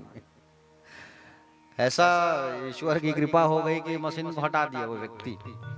हालांकि थोड़ा सा अभी भी कम सुनते हैं, लेकिन पहले का जो उनका वो था ना, पूरा ही खत्म हो गया था कान, अब वो चालू हो गया, सुनते हैं। एकदम धीरे बोलो तो नहीं सुनते वो, लेकिन अब धीरे धीरे सुनते हैं। कर्ण की जो शक्ति है वो चालू हो गई उनकी। ईश्वर कृपा है, भगवान की सेवा में आ गए तो फिर चमत्कार होना ही है। उसी प्रकार से ध्रुव जी महाराज आज जैसे स्पर्श के ध्रुव जी स्तुति गाना चालू कर दिए। योन्ता प्रविश्वम महवाचमीमां प्रसुप्तां संजीवयत्यखिल शक्तिधरा स्वधामना अन्यांच हस्तचरण शरणत्वगादिन् प्रणाम नमो भगवते पुरुषाय तोभ्यम। ध्रुव जी कहते हैं प्रभु आपकी जय जय हो, आपकी जय हो प्रभु। आपने मेरी सोई हुई वाणी को जगा दिया। आपके चरणों में बारंबार वंदना करता हूँ प्रभु। जीव की वाणी सोई हुई रहती है प्रभु, और आपकी जिस दिन कृपा हो जाती है ना तो आप जगा देते हो।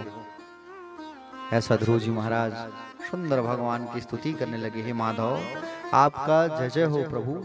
आपको जाने बिना आपके चरणों में प्रेम कैसे हो सकता है, जब तक हम आपको जानेंगे नहीं प्रभु। हाँ, अब परमात्मा को जानने वाला परमात्मा मय हो जाता है। समझ रहे हो ना? परमात्मा को जानने वाला परमात्मा मय हो जाता है। लाली मेरे लाल की जित देखूं तित लाल, और लाली देखन में गई कि मैं भी हो गई लाल। मांगो ध्रुव क्या मांगना है? अरे ना प्रभु ना ना ना ना ना, बस आशीर्वाद दे दो, आपकी भक्ति मिले, बस सर कछुना चाहिए। ऐसा नहीं बेटा, सिंहासन में बैठने के लिए तुमने तपस्या की है, जाओ मेरा आशीर्वाद है। दिव्य सिंहासन राज करोगे तुम 36,000 साल तक, और जब तुम्हारी इच्छा होगी मेरे धाम तुम बिल्कुल आ जाओगे, मेरे अनन्य भक्त कहलाओगे आज से तुम। भगवान ने ध्रुव जी को कहा जाओ, मेरी कृपा हमेशा बना रहेगा। 36,000 वर्ष पूर्ण करने के बाद मृत्यु के देवता तुम्हें स्वयं लेने आएंगे, अपने सिर को झुका के तुम्हें ले जाएंगे, उनके सिर में पैर को रख करके बोले तुम दिव्य रथ पर बैठ करके हमारे स्वलोक धाम आ जाना, तुम्हारा दिव्य स्थान रहेगा, जाओ आशीर्वाद। प्यारे भक्तजन, भगवान का सुंदर दर्शन करके ध्रुव जी महाराज जो है कहाँ चले आए? अपने घर चले आए। लौट करके आ रहे हैं, माता पिता को जैसा पता चला कि ध्रुव जी तो वाकई में ध्रुव जो है भगवान को प्राप्त करके आ रहे हैं, अरे बाप रे। पिता ने रथ सजवाया, घोड़ा सजवाया, हाथी सजवाया। ध्रुव ने कहा अब रथ पर चढ़ने की आकांक्षा नहीं है, अब घोड़े पर बैठने की आकांक्षा नहीं है, अब तो जीवन की केवल एक ही अभिलाषा है। तृणादतिपि सुनचेन तरोरिव सुना अमानिना मान कीर्तनीय सदा हरि। अब तो केवल भगवान का भजन करने का एक सिद्धांत है हमारा। प्यारे भक्तजन, माता पिता जो माँ सुरुचि जो लाला को कही थी तीखे वचन ध्रुव को, वही आज दौड़ के स्वागत कर रही है। आजा बेटा, आज तो भगवान को प्राप्त करके आया है। मैं कितनी निष्ठुर हूं जो तुम्हें जंगल में मैं भेज दी थी। सोचो आप, राम जी अगर वनवास काल नहीं जाते, कैकेयी अगर नहीं कहते 14 वर्ष वनवास राम को, तो राम जी आज प्रसिद्ध नहीं होते। राम जी को कोई नहीं जानता। कहीं न कहीं राम जी को आज दुनिया वाले जान रहे हैं, उसके पीछे माँ कैकेयी कहाँ था है। ठीक है, कैकेयी के कारण ही आज राम जी को प्रसिद्धि मिली है, नहीं तो राम जी को कोई नहीं जानता। हाँ, अगर जीवन के पथ में आगे बढ़ रहे हो, कोई अगर तुम्हें भला बुरा कह रहा है, खोटे खारे वचन अगर कोई सुना रहा है, तो सुन लो, उसको चैलेंज स्वीकार करो। बोले इसने ऐसा कहा है तो ऐसा करके दिखाना है। हाँ? समझ रहे हो ना? और बिना चैलेंज को स्वीकार किए तुम जो है जीवन में आगे नहीं बढ़ सकते। चैलेंज स्वीकार करो, ठोकर मिलेगी, मिलने दो। जब तक ठोकर नहीं खाओगे तब तक ठाकुर से मुलाकात तुम्हारी नहीं हो सकती। समझ रहे हो ना? हाँ प्यारे भक्तजन, ध्रुव जी महाराज महल में प्रवेश किए। परमात्मा की प्रेरणा से सौतेली माँ का भी मन बदल गया, और ध्रुव जी महाराज जैसे ही बड़े हुए तो उनकी 2 पत्नी हुई, भ्रमी और इला। 2 पुत्र हुए, उत्कल और उत्सर। ध्रुव जी महाराज राज्य करने लगे सुंदर। छोटा भाई जो था उत्तम, वो जब जंगल गया हुआ था तो यक्षों के द्वारा मारा गया। ध्रुव जी महाराज भी जा करके उन सबको परास्त करके आए। अंततः भगवान आकर के, ब्रह्मा आकर के समझाया, बोले तुम युद्ध ना करो, बोले तुम भगवान के भक्त हो, तुम्हें शस्त्र नहीं उठाना है। जब ऐसा कहा गया तो शस्त्र को उन्होंने छोड़ दिया। ध्रुव जी महाराज ने 36,000 साल राज्य किया ध्रुव जी ने। समय जब पूर्ण हुआ तो अपने बेटे उत्कल को राजपाट पर बैठा के, राजगद्दी में बैठा करके अपने सुधाम जाने की, वैकुंठ धाम जाने की इच्छा जाहिर करते हुए बद्री आश्रम की ओर आए। अब बद्री आश्रम की ओर जब आए तो बद्री आश्रम की ओर जैसे आए प्यारे भक्तजन, तो भगवान स्वयं रथ भेजे, मृत्यु देवी आई, और मृत्यु देवी आई और मृत्यु जो है आ करके अपने सिर को झुकाती है, और सिर को झुकाती है जैसे ही, तो ध्रुव जी महाराज उसमें सिर को रखे हैं मृत्यु के सिर में, और रथ पे विमान में बैठ करके भगवान के धाम जाने लगे। ध्रुव जी महाराज जब जाने लगे तो उसकी जो माँ है सुनीति, वो भी आगे आगे जाने लगी। क्यों? क्योंकि एक अच्छे पुत्र से पूरे वंश का कल्याण हो जाता है, उसी प्रकार से ध्रुव जी की माँ का भी कल्याण हो गया, और जाकर के आज उत्तर दिशा में विराजमान ध्रुव जी महाराज। भगवान नारायण ने अपना सुंदर अपनी पदवी दी है, अपना नाम दिया है, इसलिए आज ध्रुव नारायण के नाम से जानते हैं, ध्रुव नारायण कहते हैं। बोले ध्रुव नारायण महाराज की। कितने लोग दर्शन किए हो ध्रुव जी का? बोलो।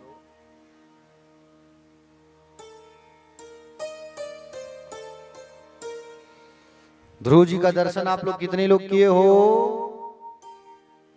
बोलो। हाँ, बहुत बढ़िया। कितने लोग नहीं किए हो ये बताओ, मैं अभी दर्शन करा दूंगा 2 मिनट में। चलो बताओ, कितने लोग दर्शन नहीं किए हो? हाथ उठाओ, कितने लोग दर्शन नहीं किए हो? हाँ, 1 2 3 4 5 6 7 8 9 10 11, ठीक।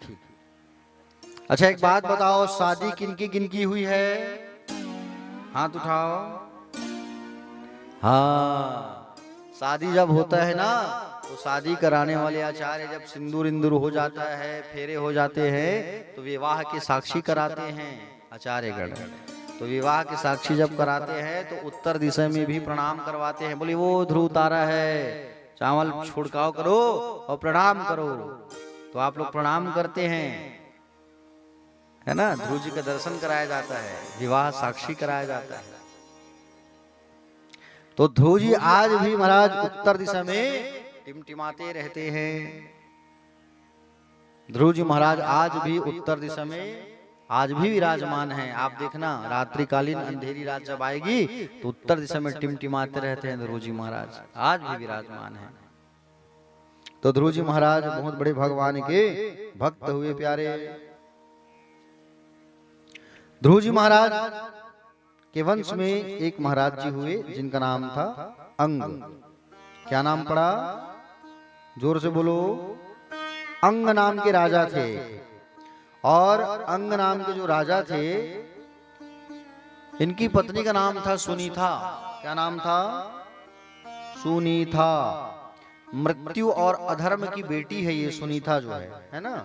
इनका संतान ना हुआ किया, बहुत परेशान संतान को लेकर के, और संतान जब नहीं हुआ तब इन्होंने यज्ञ नारायण भगवान का ध्यान लगाया। और यज्ञ नारायण भगवान का जब इन्होंने ध्यान लगाया तो यज्ञ नारायण भगवान प्राकट्य हो गए खीर का प्रसाद लेके। महाराज अंग के हाथों में दिए, और अंग के हाथों में दे करके कहे अपनी पत्नी को, कहना भगवान का स्मरण करके खीर को खा ले, संतान होगा। पत्नी को जब दिए तो पत्नी जो है भगवान का नाम लेना छोड़ के अपने माता और पिता का ध्यान लगाती है, मृत्यु और अधर्म का, और उस खीर को खा लेती है। खीर को जब खाई तो परिणाम क्या हुआ? जो संतान हुआ वो अधर्म का छाया लग गया, अधर्म का ध्यान लगाए तो इसलिए बेटा जो हुआ वो अधर्मी बना। क्या बना? अधर्मी। नाम पड़ गया उसका वेन। क्या नाम पड़ा? वेन नाम पड़ा। वेन, वेन नाम था उसका। बड़ा अधर्मी, बड़ा दुष्ट बालक, जन्म से ही दुष्टता, अपने साथ में सारे लोगों को बिगाड़ने लगा। ये बोले वेन जो है, वेन के कारण पूरे गांव वाले परेशान। गांव वाले आके बोले राजा से कहते हैं, अंग से, महाराज अंग आप अपने पुत्र को संभाल करके रखो। बोले आपके पुत्र के कारण बोले हम लोग सब परेशान हैं, पूरा गांव, पूरा नगर। अब राजा जो है आके पुत्र को चमकाते थे, बोले बेटा ऐसा काम ना करो तुम, ये अच्छी बात नहीं है। ये माना ही नहीं, उल्टा उसकी माँ उसको उनको कह देती थी महाराज को कि बोले एक बेटा है और एक बेटा होने पर भी आप उन्हें डांट लगाते हो, चमकाते हो, अच्छी बात नहीं है। जिनके एक बेटे हैं वो सतर्क रहना, एक जिनके पुत्र हैं तो इतना लाड़ प्यार ना करना कि वो सिर पे चढ़ जाए। बच्चों को डांट लगाना भी जरूरी है। महाराज ने देखा कि बोले उसकी माँ ही पक्ष लेती है बार बार, इसलिए मैं डांटना छोड़ करके घर ही छोड़ करके चले जाऊं। ऐसा करके महाराज अंग जो है रातों रात महल छोड़ करके चले गए, किसी को पता नहीं चला, किसी को मालूम नहीं चला कि बोले महाराज कहाँ गए। अब राजा नहीं, प्रजा बोले बेदखल हो रही है, प्रजा परेशान हो रही है। अब देखा गया प्रजा के लिए राजा का होना जरूरी है, तो राज सिंहासन में किसको बैठाया गया? राज सिंहासन में बैठाया गया वेन को, उसके बेटे को राजा बना के, बैठ जाओ भैया तुम राजा बन जाओ, कम से कम राजा रहेगा तो प्रजा डरेगी, रहना जरूरी है। अब उनको बैठाया गया, किसको? वेन को। और वेन को जब राजगद्दी में बैठाया गया तो वेन का पाप और बढ़ गया। अपने नाम का जय घोष, अपने नाम का जयकार, अपने नाम का पूजा, अपने नाम का यज्ञ करवाने लगा। भगवान की पूजा, सत्संग, कीर्तन सबको ये बंद कर दिया भैया। कौन बंद कर दिया? वेन बंद करवा दिया। अब यज्ञ होना बंद हो गया। अब यज्ञ नहीं होगा तो धरती से अन्न पैदावार थोड़ी होगा, बताओ। अन्न की पैदावार होना भी बंद हो गया। परेशान, क्या करें, कैसे करें। सप्त ऋषियों की बात मालूम चला, सप्त ऋषि आए वेन के पास, वेन यज्ञ को बंद मत करवाओ, ये अच्छी बात नहीं है। तुम जो है यज्ञ होना बंद करवा दिए हो, ये अच्छी बात नहीं है। यज्ञ को प्रारंभ करवाओ, अपने नाम का जय घोष, अपने नाम का पूजन करवाना तुम बंद करवाओ, जैसे ही कहे। तो वेन ने कहा कि बोले मैं राजा हूं कि तुम राजा हो? राजा की बात तुम मानोगे कि मैं मानूंगा? राजा का चलेगा कि तुम्हारा चलेगा? जैसे कहा, क्रोध में आ गए सप्त ऋषि और जल उठा के श्राप दे दिए वेन को। वेन तत्काल मर गया।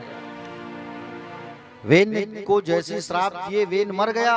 और वेन जैसे ही मरा तो उनके शरीर को मंत्रों से मथने लगे। उसकी जो माँ है ना, जब सप्त ऋषि श्राप दे के चले गए, उसकी जो माँ है उस लाश का अग्नि संस्कार नहीं करती है, उसमें तेल और मसाला लपेट करके रख दिए रहती है। ये संतों के माध्यम से मेरे पुत्र की मृत्यु हुई है तो संत ही आके जीवित करेंगे। समझ रहे हो ना? लाश में मसाला और तेल लपेट के रख दिया जाता है, उसे क्या कहा जाता है? मम्मी कहते हैं ना, मम्मी, वही तो कहते हैं। अब सोचो कितने लोग अपने बच्चों को कहवाते हैं मम्मी, ऐसा करके। बच्चों को मम्मी तो शब्द तो बुलवाना ही नहीं चाहिए। माँ कहो, माता जी कहो, अम्मा कहो। आजकल ये मम्मी और डैड वाला जो चीज है, इसको बंद करना पड़ेगा। अरे पिताजी बोलो। लेकिन आज अंग्रेजों के जाने के बाद अंग्रेजी कल्चर को हम लोग सब इतना अपना लिए है, समझ रहे हो नहीं?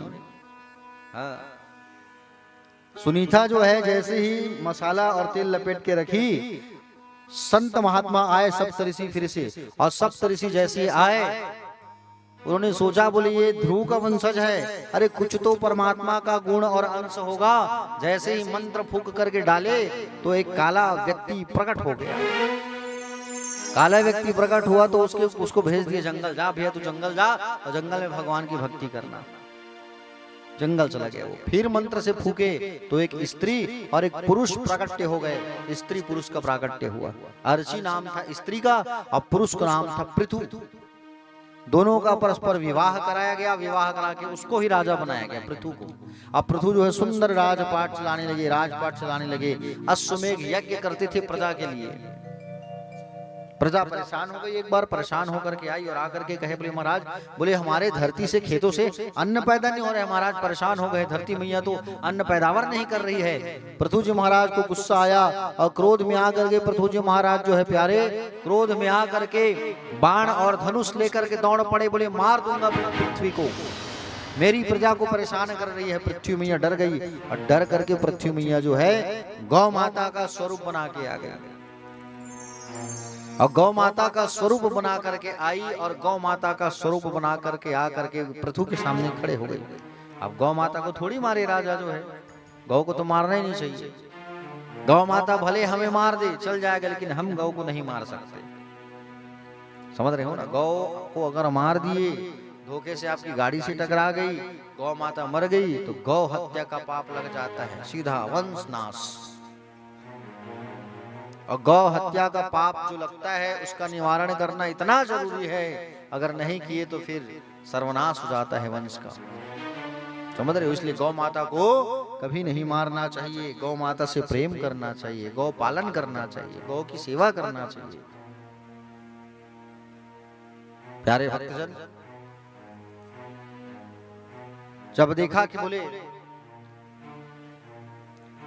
पृथ्वी गौ माता का स्वरूप बना करके आई है, पूछा बोले तुम कौन हो, तब बताया कि मैं पृथ्वी हूं। महाराज मैं वेने के अत्याचार के कारण, पाप के कारण बोले मैं सारे चीज को अपने अंदर छुपा के रखी हूं, आप अपने हाथ से मेरा दोहन करिए। और जब कहा तब पृथु जी महाराज ने उस गौ माता का, पृथ्वी रूपी गौ माता का दोहन किया और वहां से सोना चांदी औषधियां वनस्पतियां अन्न जितना निकला सब प्रजा में राजा बांटते गए।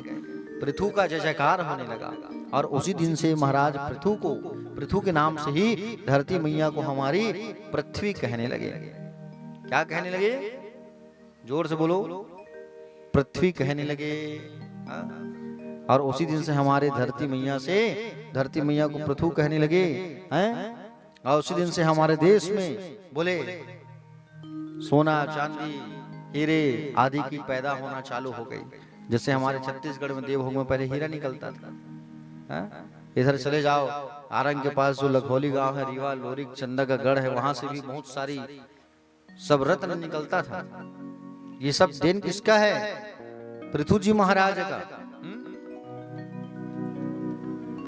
जो हम लोग गीत गाते हैं ना, मेरे देश की धरती सोना उगले उगले हीरे मोती, बड़ा प्यारा वो गीत है। वो वाकई में वो सत्य बात है, वो झूठ नहीं है वो गाना जो। पृथु जी महाराज कही वो देन है प्यारे। और पृथु जी महाराज के कारण आज धरती मैया से अन्न फसल सब्जियां उगती है। उस समय धरती मैया से कुछ भी उगना बंद हो गया था। सोचो आप, ऐसे ऐसे हमारे यहाँ संत महात्मा महापुरुष का आगमन हुए हैं हमारे इतिहास में, हमारे शास्त्र में, जिनके आशीर्वाद के चलते आज दुनिया चल रही है प्यारे। पृथु जी महाराज का यश चारों तरफ फैलने लगा। आइए एक बड़ा प्यारा गीत जिसे गुनगुनाते हैं, मेरे देश की धरती सोना उगले उगले हीरे मोती। आइए बोलो भारत माता की, भागवत भगवान की।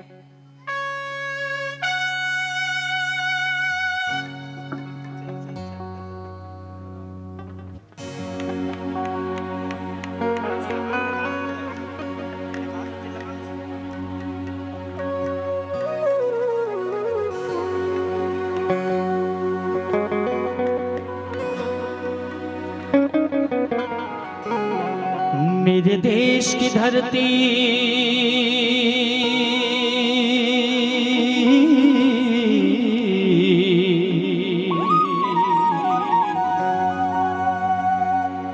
मेरे देश की धरती सोना उगले उगले हीरे मोती।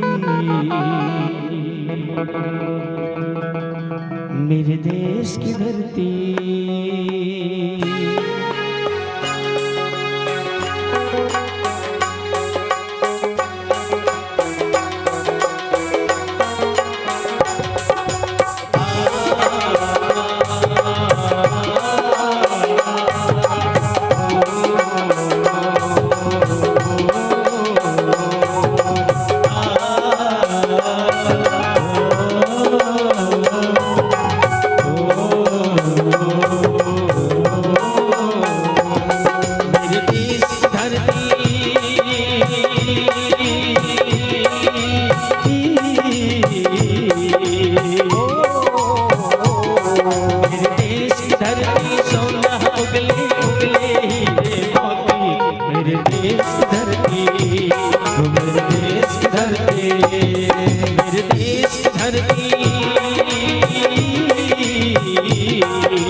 वे का रंग लाल है लाल बहादुर का, रंग लाल है लाल बहादुर का। रंग बना बसंती भगत सिंह का, रंग रना बसंती भगत सिंह का। अमन वीर जवार से हो, अमन वीर जवार से। मेरे देश की धरती,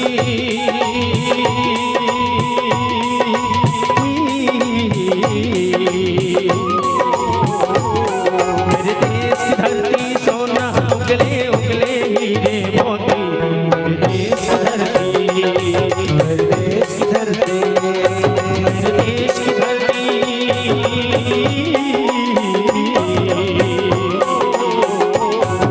मेरे देश की धरती सोना उगले उगले हीरे मोती। मेरे देश की धरती, ओ मेरे देश की धरती, मेरे देश की धरती।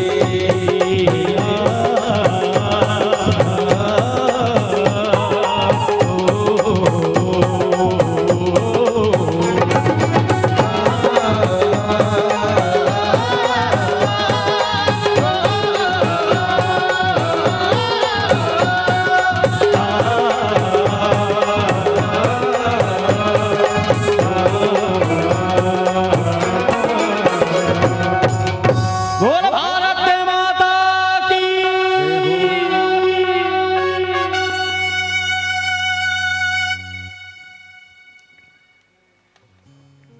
बोले भक्तवत्सल भगवान की। तो प्यारे भक्तजन, चलिए एक बार हाथ उठाइए सब, और हाथ उठा करके कहिए सभी राधे राधे, और जोर से कहो राधे राधे। प्यारे भक्तजन, पृथु जी महाराज का चरित्र इतना सुंदर चला, इतना सुंदर चला, पूछो माता। प्यारे भक्तजन, पृथु जी महाराज ने 99 अश्वमेघ यज्ञ किया, और जब 99 अश्वमेघ यज्ञ जब किया तो 99 अश्वमेघ यज्ञ जैसे पूर्ण हुआ तो घोड़े को इंद्र चुरा करके ले जाता था। समझ रहे हो ना? अश्वमेघ यज्ञ में क्या होता है, घोड़ा जो होता है, घोड़ा जब वापस आ गया तो यज्ञ जो है पूर्ण माना जाता है। लेकिन घोड़ा जो है इंद्र चुरा के ले जाता था। अत्रि मुनि बार बार इशारा करते थे, देखो महाराज तुम्हारे घोड़े को चुरा के ले गए। तो यज्ञ में आहुति देने वाले थे इंद्र के नाम से। इंद्र के नाम से अगर मैं आहुति दे दूं तो ये तुम भस्म हो जाएगा।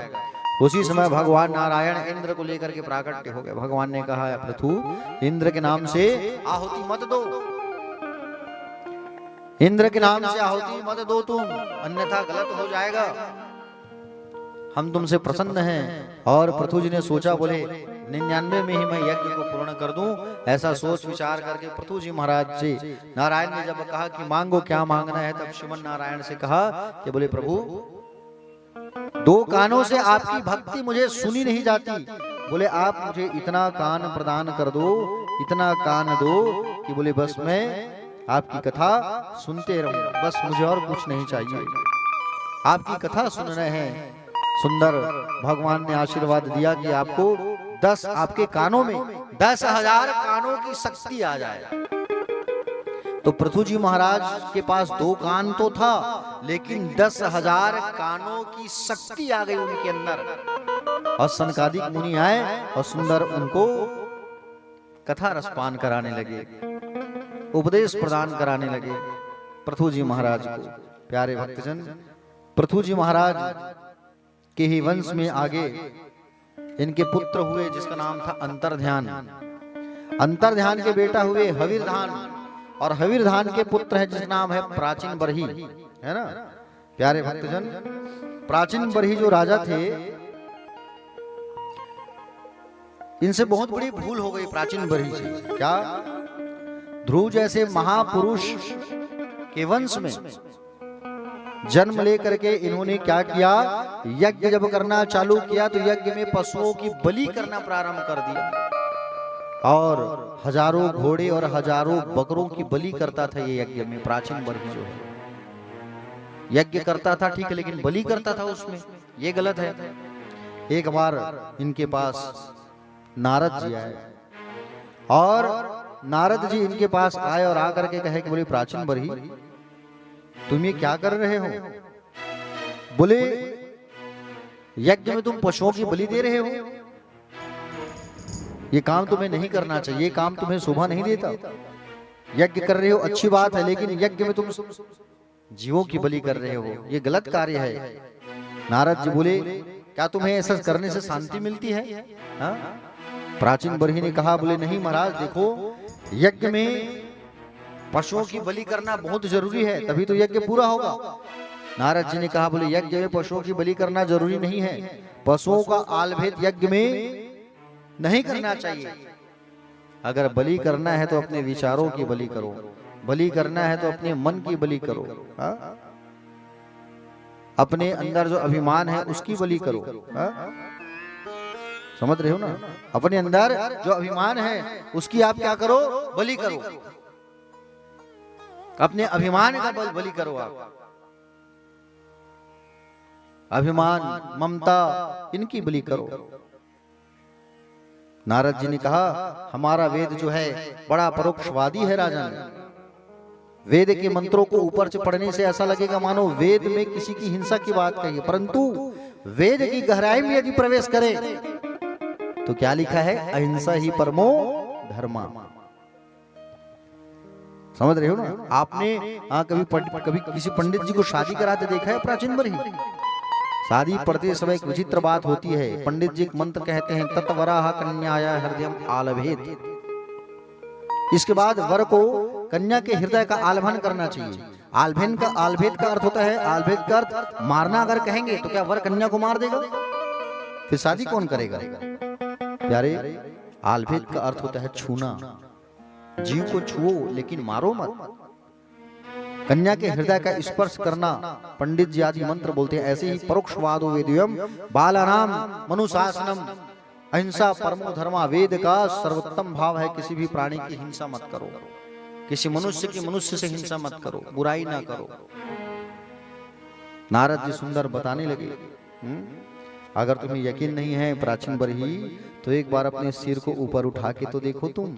और जैसे ही सिर को ऊपर उठा के देखा प्राचीन बरही, जितने घोड़े और जितने बकरों की बलि दिया था प्राचीन बरही, सब घोड़े और बकरे नजर बड़ी बड़ी करके उनको देख रहे हैं कि तू कब ऊपर आए तो हम तेरी बलि करें। जैसे ही देखा ऊपर, प्राचीन बरही डर गया। अरे बाप रे, मैं क्या कर रहा हूं? मुझसे कितनी बड़ी गलती हो रही है। जाके उन्हें समझाया, तब प्राचीन बरही जो है यज्ञ में पशुओं की बलि देना बंद किया। देखो, बलि प्रथा जो होती है इसे टोटली बंद कर देना चाहिए। भागवत में स्पष्ट लिखा है। अब भगवान श्री कृष्णचंद्र भी कहते हैं कि बोले बलि जो होती है वो नहीं करना चाहिए। क्यों? बलि जो होती है प्यारे, अपने मन का दो, अभिमान का दो, क्रोध का दो, काम का दो बलि। हाँ, आज हम बलि प्रथा चालू जो चल रही है परंपरा, उसे बंद करना चाहिए। पुराने पूर्वजों में क्या होता था कि बोले उन्हें मांस खाने की बड़ी इच्छा रहती थी, तो उसके चलते वो बलि करते थे। भगवान श्री कृष्ण ने गीता में कहा है कि सारे जीवों में मेरा वास है, तो हम किसको काट रहे हैं? फिर भगवान को ही काट रहे हैं। प्यारे भक्तजन, कभी किसी जीव की बलि नहीं करना चाहिए, नहीं काटना चाहिए। बलि करना है तो रखिया ले आओ, एक रखिया की बलि कर दो, है ना? उड़द की बलि करो, वो भी एक बलि है। यज्ञ करते हो तो उड़द दाल और दही की बलि देते हो कि नहीं देते हो? 10 दिक्पाल देते हो ना, वो भी तो एक बलि ही है। तो जीवों की बलि नहीं करना चाहिए। अगर बलि प्रथा चलता आ रहा है तो उसे विराम करवाइए, अच्छी बात नहीं है किसी जीव को मारना। प्यारे भक्तजन, पंचम स्कंद में हम प्रवेश कर रहे हैं भागवत पर। परीक्षित ने कहा, बोले प्रभु, सायंकाल के प्रसंग में आपने उपदेश किया था प्रिव्रत और उत्तानपाद। उत्तानपाद का हमने तो कथा सुना, अब प्रिव्रत की कथा मुझे सुनाइए। प्रिव्रत का अर्थ क्या होता है? प्रिय माने होता है अच्छा। क्या होता है? अच्छा। व्रत मानो होता है प्रतिज्ञा। अपने जीवन में जिसने सुंदर प्रतिज्ञा की है वही प्रिय व्रत है। क्या है वो? वही प्रिय व्रत है। प्यारे, समझ रहे हो ना? हम लोग व्रत करते हैं लेकिन प्रतिज्ञा नहीं करते कि भगवान से हमें मिलना है। करते हैं आप लोग? नहीं करते। प्यारे भक्तजन, व्रत का अर्थ होता है प्रतिज्ञा। प्रतिज्ञा करो कि हमें भगवान से मिलना है। प्रियव्रत जी महाराज बहुत बड़े त्यागी थे, वैष्णव भक्त थे प्रियव्रत जी महाराज, बहुत बड़े। प्रियव्रत जी महाराज ने एक दिन विचार किया कि जब रात होता है तो सब लोग सो जाते हैं, भगवान का पूजा कोई नहीं करता, रात होता तो सब सो जाते कि नहीं सो जाते हैं। तो इन्होंने विचार किया कि बोले रात्रिकालीन तो सब सो जाते हैं, मैं रात ही होने नहीं दूंगा। ऐसा विचार किया, मैं रात होने नहीं दूंगा। ऐसा कह करके इन्होंने क्या किया, रथेन ज्योतिर्मयेन रजनी बपि दिनम कृष्यामि, सूर्य के समान एक चमकता हुआ दिव्य ज्योतिर्मय रथ का निर्माण किया और ज्योतिर्मय रथ का सृजन करके पृथ्वी की 7 प्रदक्षिणा कर दी और उस ज्योतिरूपी रथ को ले जा करके घुमाने लगा। 7 दिन तक उस समय पृथ्वी में रात ही नहीं हुआ था, समझ रहे हो ना।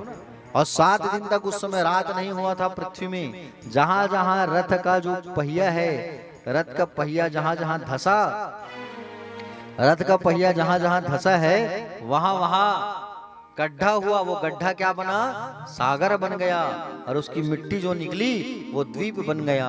7 सागर और 7 द्वीप का निर्माण हो गया। 7 सागर का नाम सुने हो नहीं, बोलो। अरब सागर, हिंद महासागर, प्रशांत सागर, पढ़े हो नहीं? हाँ, सामाजिक विज्ञान भूगोल में। 7 द्वीप, जम्बू द्वीप, शालमली द्वीप, ये सब जो द्वीप है ना, ये द्वीप उसी समय निर्माण हुए हैं। 7 दिन तक जब रात नहीं हुआ तब ब्रह्मा जी आकर के कहे, क्या कहे ब्रह्मा जी? ब्रह्मा जी आकर के कहने लगे कि बोले बेटा तुम ऐसा ना करो, रात होने दो। रात्रि कालीन जहां पर विषयी पुरुष विश्राम करते हैं वहां योगी जन समाधि लगा करके ध्यान करते हैं। ये जो परंपरा है दिन और रात का, उसे तुम बंद मत करो। दिन है तो रात होना भी जरूरी है, दुख है तो सुख कभी आना जरूरी है, सुख है तो दुख कभी आना जरूरी है। हा? तुम ऐसा मत करो, रात होने दो। तो प्रियव्रत जी को जब समझाया गया तब प्रियव्रत जी मान गए, तब रात होना चालू हुआ पृथ्वी पर। प्यारे भक्तजन, प्रियव्रत जी महाराज के पुत्र हुए जिनका नाम था आग्नेत्र, है ना। आग्नेत्र के बेटा हुए नाभि और नाभि के बेटा हुए हैं ऋषभदेव।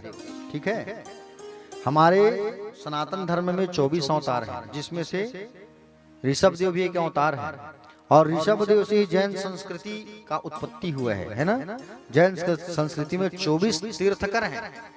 जैसे हमारे यहाँ 24 अवतार हैं, वैसे ही जैन संस्कृति में 24 तीर्थकर हैं। समझ रहे हो ना प्यारे भक्तजन। तीर्थ किसको कहते हैं? संतों का चरण जहां पड़ जाता है वो स्थान तीर्थ बन जाता है, तीर्थकर उसे कहा जाता है। ऋषभदेव महाराज के 100 पुत्र थे। ऋषभदेव महाराज का शासन काल ऐसा चलता था जहां जब उनके शासन काल में बारिश नहीं होती थी ना, तो अपने शक्ति से अपने नगर में, गांव में पानी बरसाना चालू करवा देते थे ऋषभदेव महाराज। इंद्र जी इनसे द्वेष करते थे और द्वेष करते थे तो इंद्र इनके यहाँ बारिश करना बंद करवा दिए। और बारिश करने जब बंद करवा दी तो अपनी शक्ति से इन्होंने अपने नगर में बारिश किया। इंद्र प्रसन्न हो गया, अपनी बेटी जयंती को ऋषभदेव भगवान के हाथों में सौंपे। कालांतर में ऋषभदेव जी के 100 पुत्र हुए। कितने पुत्र हुए? 100 पुत्र हुए। बड़े पुत्र का नाम पड़ा भरत। क्या नाम पड़ा है? भरत। और ये भरत के नाम से हमारे देश का नाम भारत पड़ा है, ये भी बता दूं आपको। ठीक है प्यारे भक्तजन, भरत जी महाराज बड़े पुत्र थे। ऋषभदेव महाराज जी के जाने के बाद भरत जी महाराज ही सुंदर राजपाट को संभालने लगे। भरत जी महाराज और राजपाट जब संभालने लगे भरत जी महाराज, एक दिन सुंदर मन में विचार आया कि मैं सारे चीजों को छोड़ करके बोले अब मैं स्वधाम गमन की लिए तैयारी करूं। ऐसा विचार करने लगे और स्वधाम गमन की तैयारी करूं। जब तक परिवार में मैं रहूं तब तक भगवान का भजन नहीं हो सकेगा। इसलिए परिवार को छोड़ करके गंडकी नदी के किनारे चले आए। कहां चले आए? गंडकी नदी। ये गंडकी नदी कहां है? नेपाल में। गंडकी नदी किसके शरीर से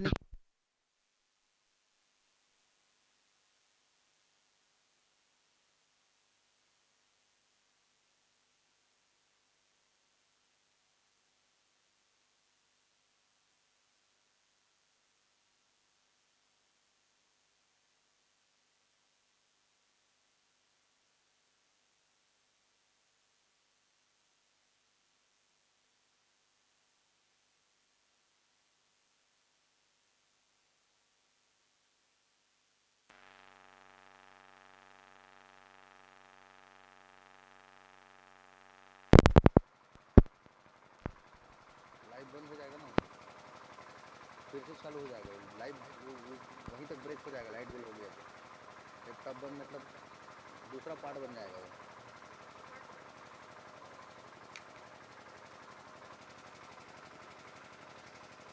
शायद तक मेरे हिसाब से। श्री राधे बोले भक्तवत्सल भगवान की। एक बार सभी हाथ उठा के कहिए राधे राधे। आइए एक भजन करते हैं, फिर कथा में आगे प्रवेश करेंगे। लाइट गुल होने से मन अस्थिर हो गया, जिसे स्थिर करते हैं, ठीक है। बोले गोविंद भगवान की जय। सांवरा मेरा सांवरा, सांवरा मेरा सांवरा, लूट कर ले गया दिल जिगर, लूट कर ले गया दिल जगर, सांवरा जादूगर, सांवरा मेरा सांवरा, सांवरा मेरा सांवरा, सांवरा मेरा सांवरा, सांवरा मेरा सांवरा, सांवरा मेरा सांवरा, सांवरा मेरा सांवरा, सांवरा मेरा सांवरा, सांवरा मेरा सांवरा, लूट कर ले गया दिल जिगर, लूट कर ले गया दिल जिगर, सांवरा जादूगर, सांवरा जादूगर, सांवरा जादूगर, सांवरा ले गया दिल जिगर, लूट कर ले गया दिल जिगर, सांवरा जादूगर।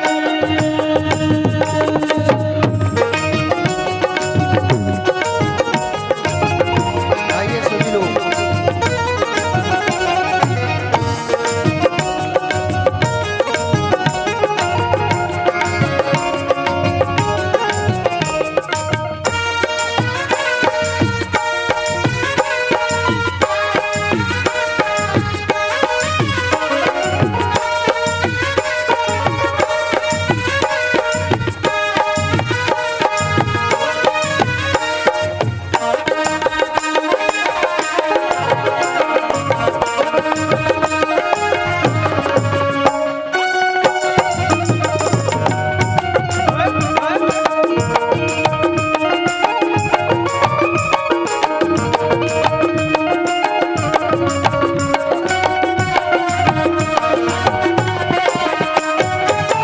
तो गई को यमुना में पानी, तो गई भरने को यमुना में पानी, मैं तो गई भरने को यमुना में पानी, तो गई यमुना में भरने को पानी, एक छवि नटखट की हुई मैं दीवानी, एक छवि नटखट की हुई मैं दीवानी, एक छवि नटखट की हुई मैं दीवानी, एक छवि नटखट की हुई मैं दीवानी, हुई मैं दीवानी, हुई मैं दीवानी, हुई मैं दीवानी, हुई मैं दीवानी, हुई मैं दीवानी, हुई मैं दीवानी, हुई मैं दीवानी, हुई मैं दीवानी। मारे जो तिरछी नजर, उसने मारे जो तिरछी नजर, सांवरा जादूगर, सांवरा जादूगर, उसने मारी जो तिरछी नजर,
बांसुरी की सुध बुध में खोई, तान सुनी बांसुरी की सुध बुध में खोई, तान सुनी बांसुरी की सुध बुध में खोई, तान सुनी बांसुरी की सुध बुध में खोई।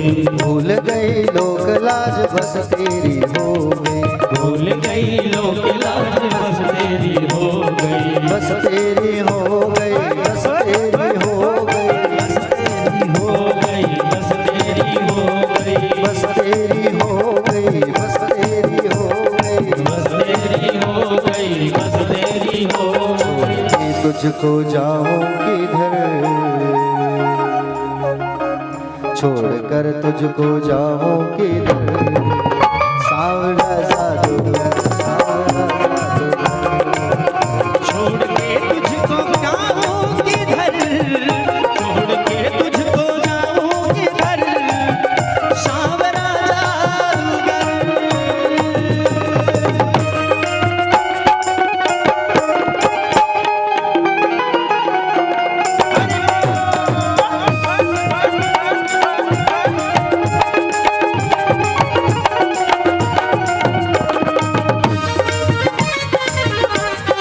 ये हो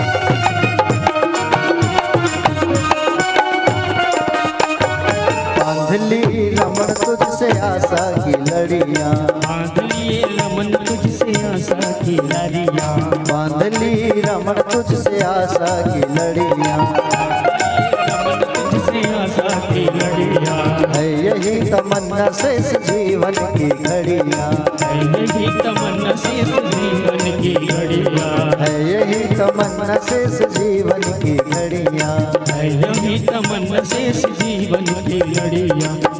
ये तमन्ना है, ये तमन्ना है, यही तमन्ना है, यही तमन्ना,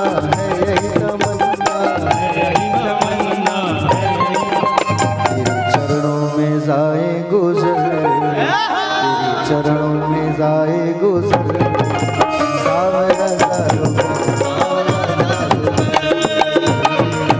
लूट कर ले गया दिल जिगर, लूट कर ले गया दिल जिगर, सावरा जादूगर, सावरा जादूगर, छीन कर ले गया दिल जिगर, छीन कर ले गया दिल जिगर, सावरा जादूगर, सावरा जादूगर, जादूगर, सावरा जादूगर, सावरा जादूगर, सावरा जादूगर, सावरा जादूगर, सावरा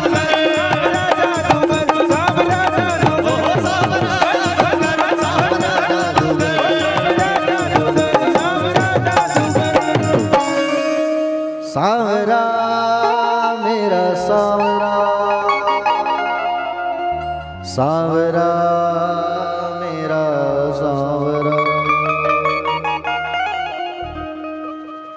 बोले भक्तवत्सल भगवान की। उठाइए दोनों हाथ एक बार और सब मिल के कहिए बड़े भाव से राधे राधे। श्याम से बोले राधा रमण लाल की जय हो, बोलो बांके बिहारी लाल की जय हो। तो भरत जी महाराज की चरित्र सुन रहे हैं, ये बड़ी प्यारी चरित्र है। भरत जी महाराज गंडकी नदी के किनारे जाकर के आश्रम बना करके रहने लगे प्यारे। और आश्रम बना करके जब रहने लगे, गंडकी नदी जो है तुलसी मैया के शरीर से निकली। तुलसी मैया ने जब देह को त्यागा, है ना, तुलसी मैया के पति का नाम था शंखचूर्ण, और शंखचूर्ण को भगवान श्री कृष्ण ने कवच प्रदान किया था, है ना। शंखचूर्ण को यह वरदान प्राप्त था कि जब तक इसकी पत्नी के सतीत्व को भंग न किया जाए तब तक इसकी मृत्यु नहीं हो सकती। भगवान श्री नारायण जो है इनके सतीत्व को भंग करते हैं और शंखचूर्ण का ही स्वरूप बना करके भगवान ने उनके साथ में विहार किया। तुलसी को यह आभास हो गया कि बोले मेरे पति नहीं है, श्राप दे दिया कि जा तू नारायण है, तू पाषाण हो जा, पत्थर का बन जा, श्राप दे दिया। और तुलसी मैया ने जब अपने शरीर को छोड़ा तो माँ का जो शरीर है वो जल के रूप में प्रवाह हो गया। वही क्या नदी बनी है? गंडकी नदी। और भगवान उस गंडकी नदी में आज भी पाषाण बन करके विराजमान है, पत्थर बन करके। छोटे छोटे कीड़े मकोड़े जो हैं उस पत्थर को काट काट करके अलग कर रहे हैं और वही शालिग्राम जी के रूप में ऊपर आ रहे हैं। तो उसी गंडकी नदी के किनारे भरत जी महाराज जा करके पर्णकुटी आश्रम बना के रहने लगे भैया। और आश्रम बना करके जब रहने लगे भरत जी महाराज, तो आश्रम बना के रहने लगे, सुंदर भगवान का भजन करने लगे, माला जपने लगे, कीर्तन करने लगे। अच्छा, माला जपने से मुझे याद आया, आप लोग माला जप करते हो? कितने लोग माला जप करते हो रोज? बहुत बढ़िया, बहुत बढ़िया। सबको माला जप करना चाहिए। एक माला और एक गौमुखी सबके पास होना चाहिए। गौमुखी किसको कहते हैं? जिसमें ये माला होती है, ठीक है। और रोज माला आप रखोगे तो माला रखोगे आप तो रोज उस पे एक मंत्र जाप करो, ओम नमो भगवते वासुदेवाय, जिसको आपने गाया थोड़ी देर पहले। माला में आप ओम नमो भगवते वासुदेवाय जाप करो, चाहे कृष्ण कृष्ण कह के जाप करो, चाहे राम राम। ऐसे तो भगवान का नाम मुंह से निकलता नहीं है, तो इसी बहाने कम से कम माला रहेगा तो भगवान का नाम निकलेगा। हाँ? और माला जप जो है करोगे तो ध्यान से माला जाप करना। माला जाप करते वक्त जो है ये सुमेरु जो कहते हैं जिसको हम लोग, ये ना, ये इसको छूना नहीं है और इसको लांघना भी नहीं है। और माला जप करते समय ये उंगली माला में स्पर्श नहीं होना चाहिए, इसका भी ख्याल रखना। ये उंगली, हाँ? इसके लिए अच्छा है कि कपड़ा ले आओ आप, गौमुखी जिसको कहते हैं हम लोग। ऐसा ये उंगली को जैसे इसमें डालेंगे ना तो इसमें छेद रहती है छोटी सी, तो ये उंगली ऐसे बाहर निकल जाता है, तो ये उंगली माला में अंदर टच ही नहीं हो पाएगा, स्पर्श नहीं हो पाएगा। और माला मस्त जपिए, जप करिए, है ना। माला जप करते करते आप जो है जितनी बार माला जप करेंगे उतनी बार आपका मन जो है भगवान में लगा रहेगा। हाँ? जिस मंत्र को आप जो है ज्यादा जपना चालू करोगे वो मंत्र सिद्ध हो जाता है। और मंत्र जब सिद्ध हो जाता है तो जब विपत्ति काल आता है, संकट आता है, तो उस मंत्र को जब आप स्मरण करते हो तो संकट आपका दूर हो जाता है। भगवान का नाम मंत्र जाप करने से भगवान की आशीर्वाद और भगवान की भक्ति प्राप्त होती है। इसलिए माला जप सबको करना चाहिए। और अपने जप करने की माला और अपने आसन को कभी किसी को नहीं देना चाहिए, ठीक है। हाँ, क्योंकि वो सिद्ध हो जाता है, और सिद्ध हो जाता है तो उसको दूसरे को नहीं देना चाहिए। समझ रहे हो ना? हाँ। तो माला जप करने लगे भरत जी महाराज जो है गंडकी नदी के किनारे आश्रम बना करके, और सुंदर आसन बना करके वहाँ आश्रम बना के रहने लगे भरत जी महाराज। और आश्रम बना करके जब रहने लगे उसी समय की बात है, नदी के किनारे बहुत सारे हिरन चारा चर रहे थे। भरत जी महाराज सुबह सुबह नहा रहे थे और नहा के भगवान सूर्य को अर्घ दे रहे थे, जल दे रहे थे। सूर्य जी को अर्घ देते हो आप लोग? जल देते हो? कैसे देते हो? हाँ हाँ बताइए माता जी, कैसे देते हो? ना शर्माओ नहीं, अपने ही बैठे हैं यहाँ। हाँ? कैसे देते हो? बताओ बताओ बताओ मैया। आपका नाम तो पता नहीं मुझे, अभी नाम निकालता हूँ आपका। क्या नाम है? कार्ड निकालता हूँ। कहाँ गए नारायण मामा जी?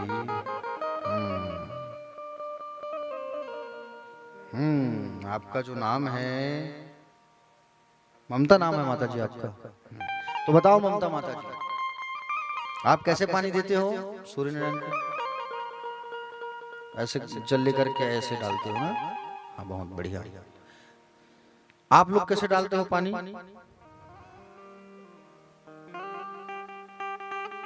तांबा के लोटे से। बहुत बढ़िया। तांबा के लोटे से जब जल डालते हो तो जल डालते समय जल का जो धार है वो कहाँ गिरता है? भूमि में नीचे। और नीचे जब वो गिरता है तो वो पानी बह के कहाँ जाता है? नाली में। एक बार ऐसे ही टिकरापारा में यादव परिवार में कथा चल रही थी और हम गए थे वहां, तो माता जी जो है वैसे ही दरवाजे में खड़े होकर के पानी डाल रही थी, तांबे के लोटे से पानी पूरा जो है नाली में जा रहा था। तो अर्घ देने का फल नहीं मिलता। अर्घ देने की सही प्रक्रिया है, ध्यान से सुनो, देखो अर्घ देने की सही प्रक्रिया ये है प्यारे भक्तगण कि आप जब अर्घ देते हैं लोटे में ना, तो आप जो है जब पानी जब डालते हो तो उसे किसी गमले में गिराया करो पानी को, या किसी पात्र में, किसी बाल्टी में। और बाल्टी में जब पानी गिर जाता है तो उसे जाके गमले में डाल दिया करो, या तालाब होता तो उसमें डाल दिया करो। अर्घ देते वक्त जब आप अर्घ देते हो, जैसे तांबा का लोटा है और आप ऐसे अर्घ दे रहे हो, तो अर्घ देने के वक्त थोड़े से लोटे को ऐसे हिलाया करो, आप धार को थोड़ा सा रोका करो, और धार को ऐसा रोका करो और रोक करके ऐसा थोड़ा हिलाया करो, समझ रहे हो ना? हाँ, उसके पश्चात फिर पूरा पानी को डाला करो, ऐसा किया करो। हम लोग क्या करते हैं जब अर्घ देते हैं ना, तो एक ही बार में ऐसे जय भगवान सूर्य नारायण खत्म, एक ही बार बार। तो ऐसा नहीं देना है, थोड़ा सा रुकना है, धार को थोड़ा हिलाना है, फिर डालना है, फिर रोकना है, ऐसा ऐसा अर्घ दिया जाता है। और अर्घ देने के समय में मंत्र कौन सा बोला करो? ओम घृणी सूर्याय नमः, ओम घृणी सूर्याय नमः, ये बोला करो। और अगर बच्चे हैं घर में तो बच्चों को भी सिखाओ अर्घ देने के लिए। बच्चे अगर इस मंत्र को बोल के देंगे तो बुद्धि का विकास होता है, क्योंकि भगवान सूर्य बुद्धि की स्वामी है, चंद्रमा मन का स्वामी है ना। तो भरत जी महाराज गंडकी नदी में स्नान करके अर्घ दे रहे थे, और अर्घ जब दे रहे थे ऐसे ना सुंदर रख करके, जब अर्घ कर ही रहे थे तो उसी समय बाघ के दहाड़ने की आवाज आई, शेर का। और शेर जब दहाड़ा तो सब हिरण जो है सुंदर दौड़ने लगे, और सब हिरण दौड़ने लगे, छलांग लगाने लगे। और छलांग लगाने लगे तो उसमें से एक हिरणी गर्भवती थी, और एक हिरणी मैया जो है गर्भवती थी, वो नदी को पार करते करते गर्भपात हो गया, बच्चा जो है पानी में गिरने लगा, और हिरणी उस पार पहुंची और वो तड़प के मर गई। छोटी सी बच्चा जो था हिरण का, वो तड़पने लगा। भरत जी महाराज उसको हाथ में पकड़ लिए, मर जाएगा तो पाप लगेगा, छोटा बच्चा है, चलो ले आऊं। और छोटे बच्चे को ला करके हिरण को पालने लगे, और हिरण को जब पालने लगे प्यारे भक्तगण, और हिरण को जब पाल रहे थे तो पालते पालते इतना प्रेम हो गया उस हिरण के बच्चे से, पूछो मत, खूब प्रेम हो गया।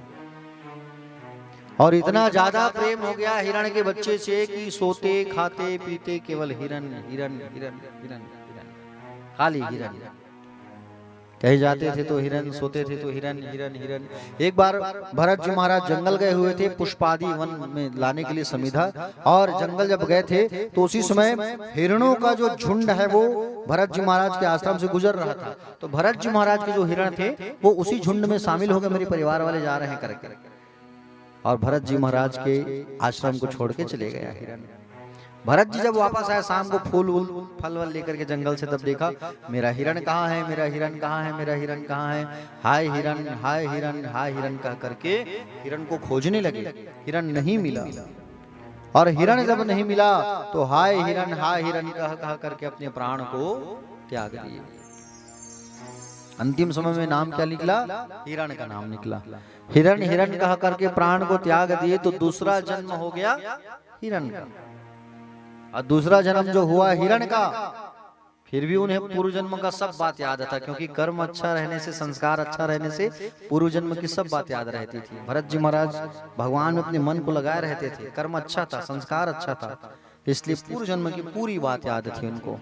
मैं भरत था और हिरण के मोह में पड़ गया, इसलिए हिरण बन गया। जंगल में वो सूखे सूखे पत्तों को, घास को खा खा करके जीवन यापन करने लगा। सूखे सूखे पत्तों को, घास को खा खा के जब जीवन यापन करने लगा, अब सूखे पत्तों को खाएगा हिरण तो कितने दिन जीवित रहेगा? हिरण तो हरी हरी पत्तियों को, घास को खाता है ना। प्राण को त्याग दिए, मर गए। तीसरा जन्म हुआ ब्राह्मण परिवार में, अंगिरा गोत्र वाले ब्राह्मण परिवार में जन्म हुआ किसका? भरत जी का। और भरत जी महाराज का जैसे ही ब्राह्मण परिवार में जन्म हुआ तो 4 भाई थे इन लोग, सबसे छोटा था भरत।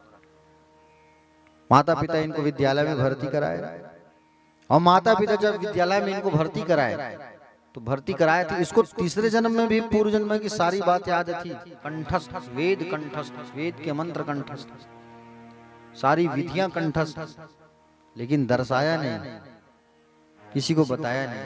क्यों? बता दूंगा तो लोग मेरी गलत फायदा उठाएंगे, इसलिए मैं बोधा बन के रहूं, उल्लू बन के रहूं। इसलिए जब कोई इनको मारता था पीटता था तो कुछ कहते नहीं थे, जड़ के समान रहते थे, इसलिए नाम पड़ गया जड़ भरत। विद्यालय में भर्ती कराया गया तो विद्यालय में इनको शून्य बनाने नहीं आता था। सबसे बड़े बोधा तो यही थे, क्लास में सबसे पीछे थे, सब आगे पढ़ना लिखना सीख गए तो ये शून्य में अटके रहे। शून्य कैसे बनाते हैं? अब गुरुजी लोग ऐसे में थोड़ी रखेंगे स्टूडेंट को, ऐसे में तो निकाल देंगे ना, क्यों मामी जी? तो उसको स्कूल से निकाल दिया गया, जा भैया तो अपने घर में रह के पढ़ाई कर, माता पिता पढ़ाएंगे, हम लोग नहीं पढ़ा सकते। और माता पिता लोग के पास छोड़ दिए, स्कूल से नाम कट गया। अब माता पिता उनका पालन पोषण करने लगे, बेटा घर में तो पढ़ाई करता नहीं। पिताजी ट्राई किए, पिताजी पंडित जी थे ना, और पिताजी जो है पूजा पाठ कराने जाते थे तो सोचे मेरे बच्चे को मैं कुछ सिखा दूं, कुछ सीख जाएगा तो पूजा पाठ कराने जाएगा, पंडिताई जजमानी संभालेगा। पिताजी कहे चल बेटा ओम भूर भुआ स्व बोल, गायत्री मंत्र सिखाए।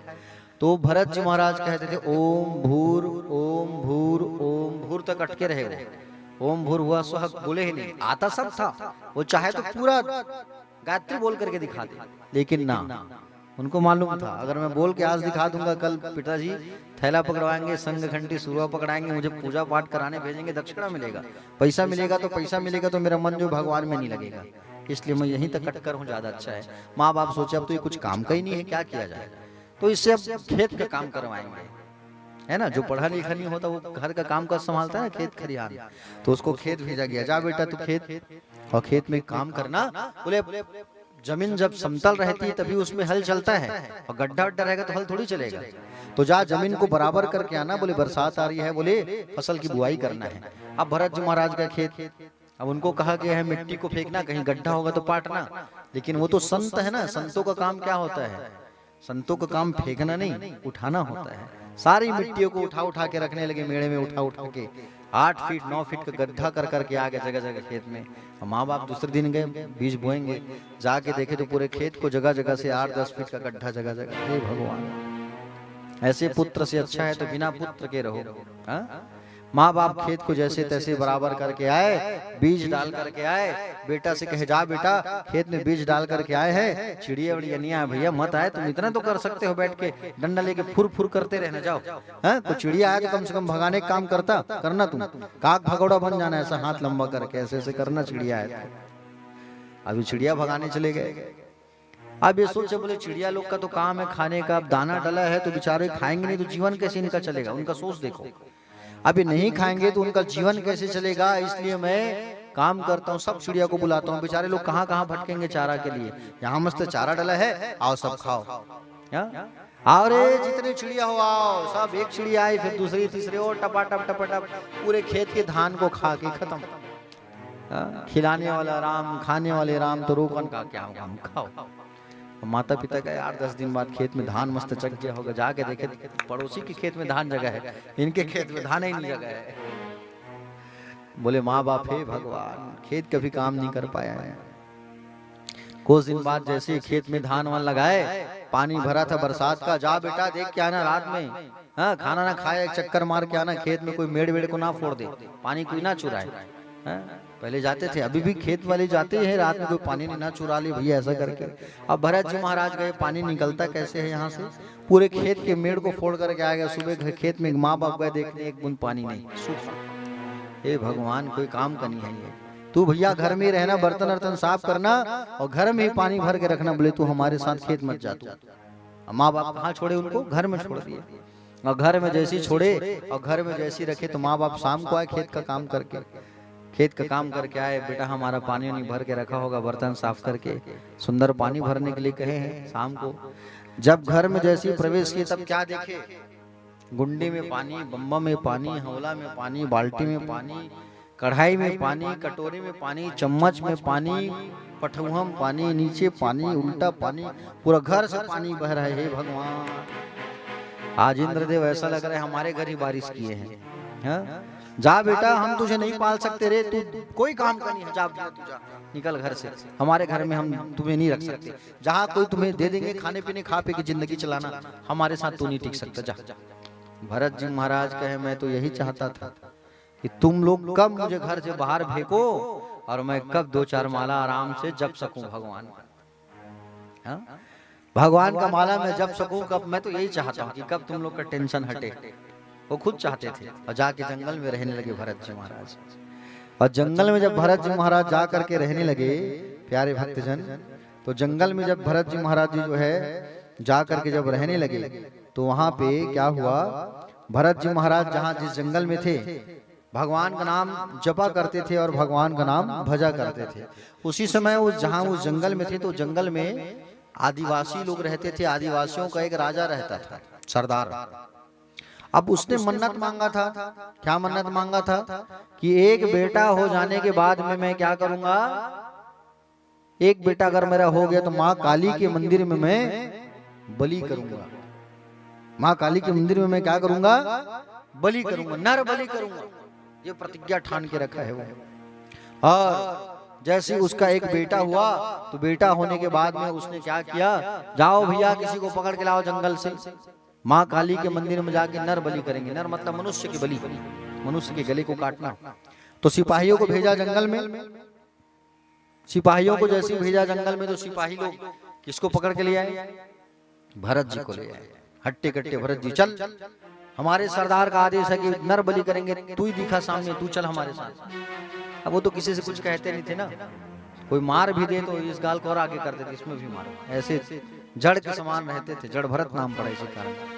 तो भरत जी महाराज को पकड़ के ले आए माँ के मंदिर में, हा?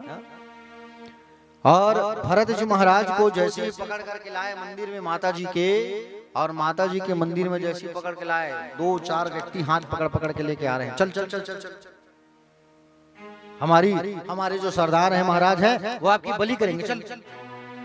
और जैसे बलि करेंगे ऐसा कहा करके जब पकड़ करके लेकर के आए प्यारे भक्तगण, और जैसे बलि करेंगे ऐसा कहा करके पकड़ करके जब लेकर के आए, उनको नहलाया गया, और उनको नहलाया गया, और नहलाने के बाद में उसको लाल वस्त्र, लाल कपड़ा पहनाया गया।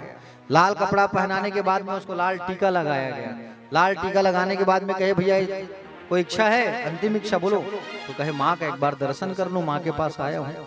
ऐसा कहा करके माँ के पास गए, और माँ के पास जा करके माँ का दर्शन करने के लिए सुंदर जाने लगे, प्रणाम करने के लिए, और सुंदर माँ का दर्शन करने की इच्छा से, भावना से सुंदर माँ के पास जा करके भरत जी महाराज जो है माँ जगदम्बा और माँ भद्रकाली की स्तुति करने लगे, प्रणाम करने लगे। और जैसे ही माँ भद्रकाली का प्रणाम करने लगे, प्रणाम करके जब वापस आए भरत जी महाराज, उतने में आदिवासी राजा जो है जैसे उनके गले को काटना चालू किया, उतने में भद्रकाली मैया प्रकट हो गई। बोलो भद्रकाली मैया की जय। भद्रकाली मैया प्रकट हो गई, और प्रकट होकर के उस आदिवासी राजा के सरदार के गले को काट, दुष्ट तू मेरे बालक के गले को काटेगा। भरत जी कौन है, किसके बेटे, ऋषभ के। भद्रकाली मैया प्रकट हो गई और तहस नहस कर देती है। आइए हम सब भी माँ भद्रकाली का सुंदर ध्यान लगाते हैं, स्तुति करते हैं। राधे प्रेम सोलो भद्रकाली मैया की जय। राधे राधे।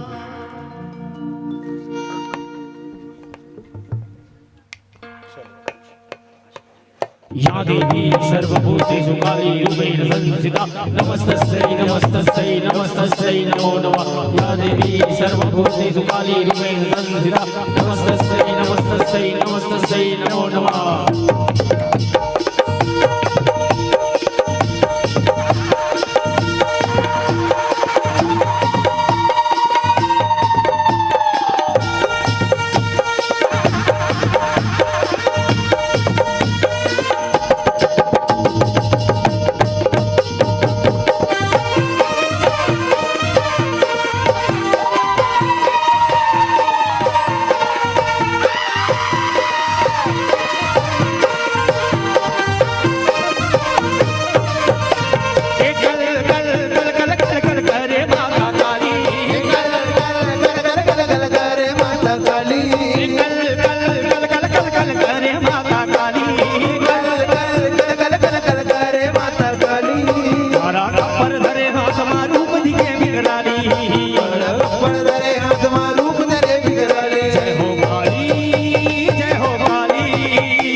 जानम जी के काली भवानी दाई कलकत्ता वाली कालों की काल महाकाली भवानी दाई कलकत्ता वाली। कालों की काल महाकाली भवानी दाई कलकत्ता वाली कालों की काल महाकाली भवानी दाई कलकत्ता वाली। कालों की काल महाकाली भवानी दाई कलकत्ता वाली कालों की काल महाकाली भवानी दाई कलकत्ता वाली। कलकत्ता वाली भवानी माही काली कलकत्ता वाली भवानी माई काले। कलकत्ता वाली भवानी माही काली कलकत्ता वाली भवानी माई काले। महिमा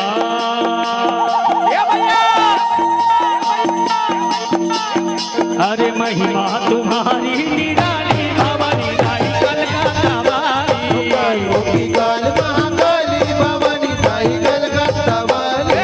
कालों की काल महाकाली भवानी दाई कलकत्ता वाली कालों की काल महाकाली भवानी दाई कलकत्ता वाली। कालों की काल महाकाली भवानी दाई कलकत्ता वाली कालों की काल महाकाली भवानी दाई कलकत्ता वाली। कालों की काल महाकाली भवानी दाई कलकत्ता वाली कालों की काल महाकाली भवानी दाई कलकत्ता वाली।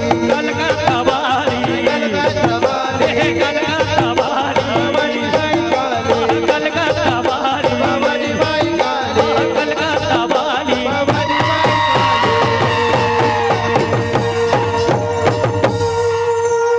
बोल काली मैया की राधे राधे से मिला दे।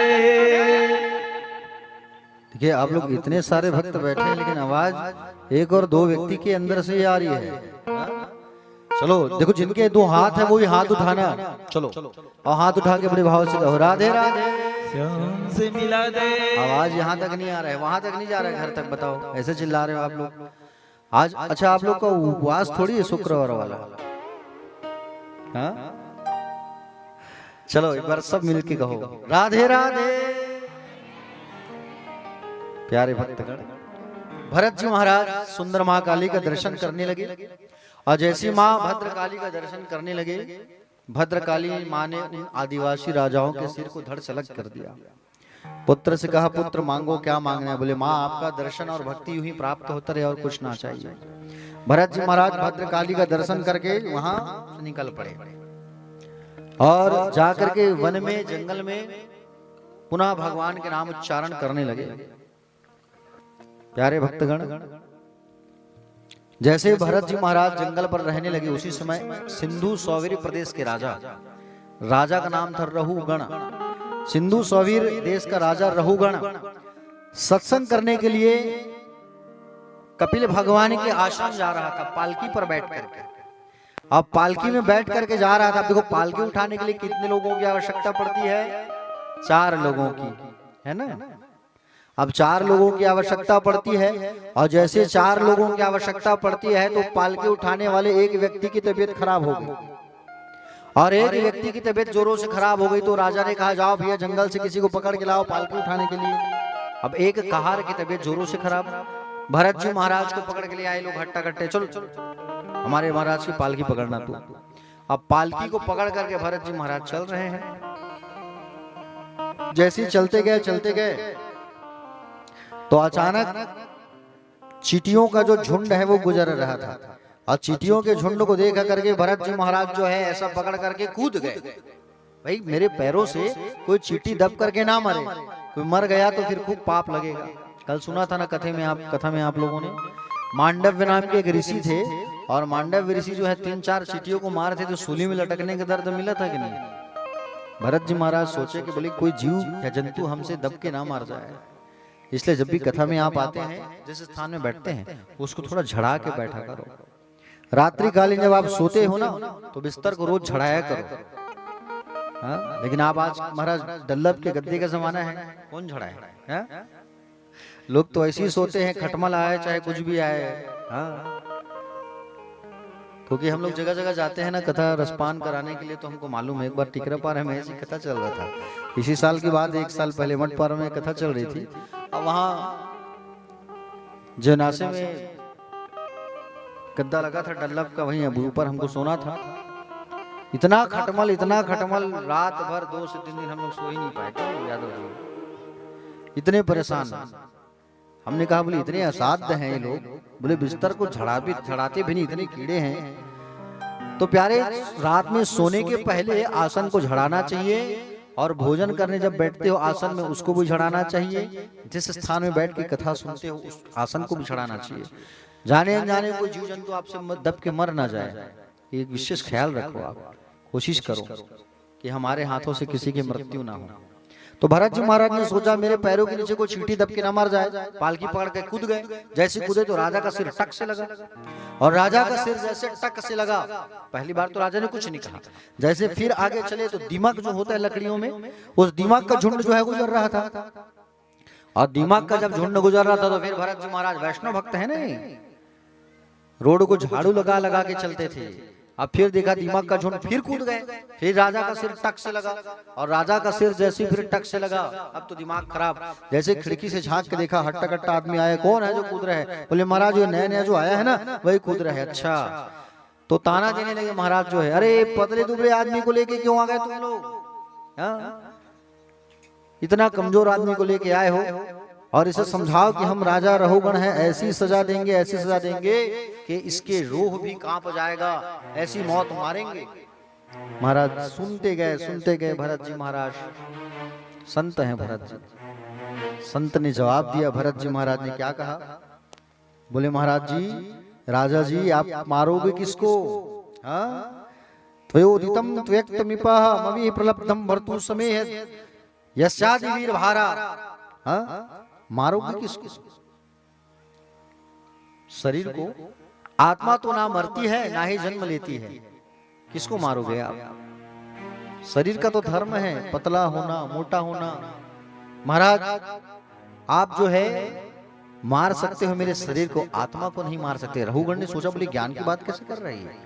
ध्यान से जब देखा तो कंधे में जनेऊ लटक रहा था। समझ गए, बोले महाराज जी कोई ब्राह्मण है, संत है। नीचे उतर गए। बोले महाराज कौन हो आप? तब कहा कि तुम जहां के राजा हो, मैं पूरे खंड का राजा हुआ करता था, अजनाब खंड।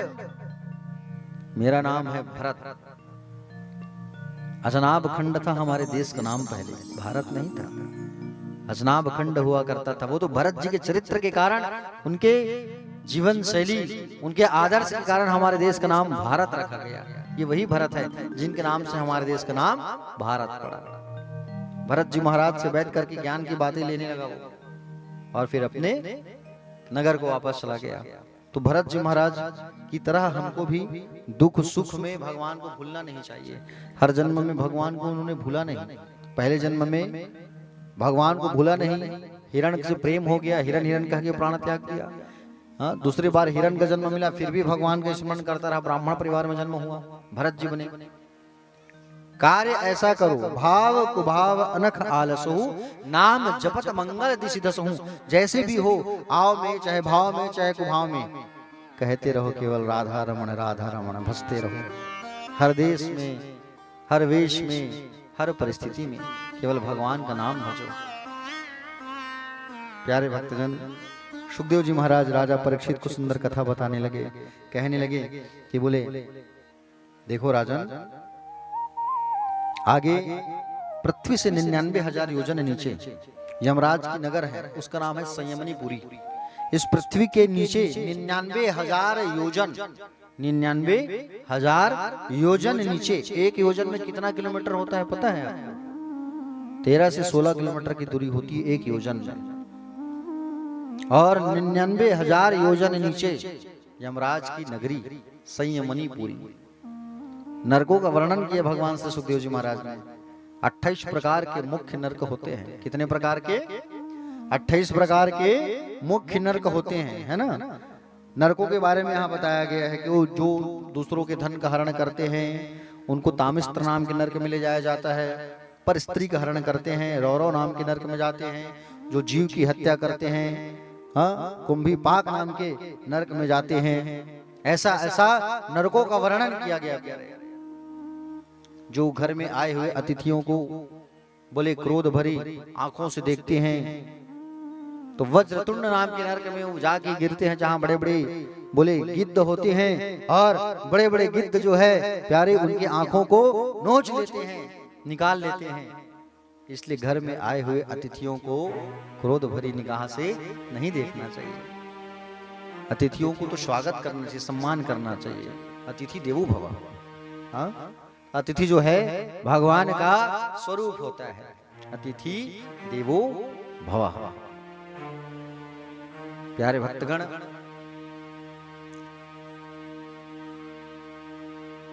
घर में आए हुए अतिथियों का सम्मान और सत्कार बहुत जरूरी होता है। पहले के लोग जो है जमीन से जुड़ करके रिश्ता निभाते थे, क्योंकि भोजन किस में करते थे? मिट्टी के पात्र में। जमाना आया पीतल और कांच का, तो रिश्तों में थोड़ा टिन टान होने लगा। हाँ? उसके बाद जमाना कौन सा आया? कांच के बर्तनों का। कांच के बर्तन का जब जमाना आया तो कुछ भी ऐसी छोटी मोटी बात हुई तो कहे छोड़ो, हटाओ, रिश्ता तोड़ो। कांच का बर्तन गिरने से टूट जाता है ना। उसके बाद जमाना कौन सा आया?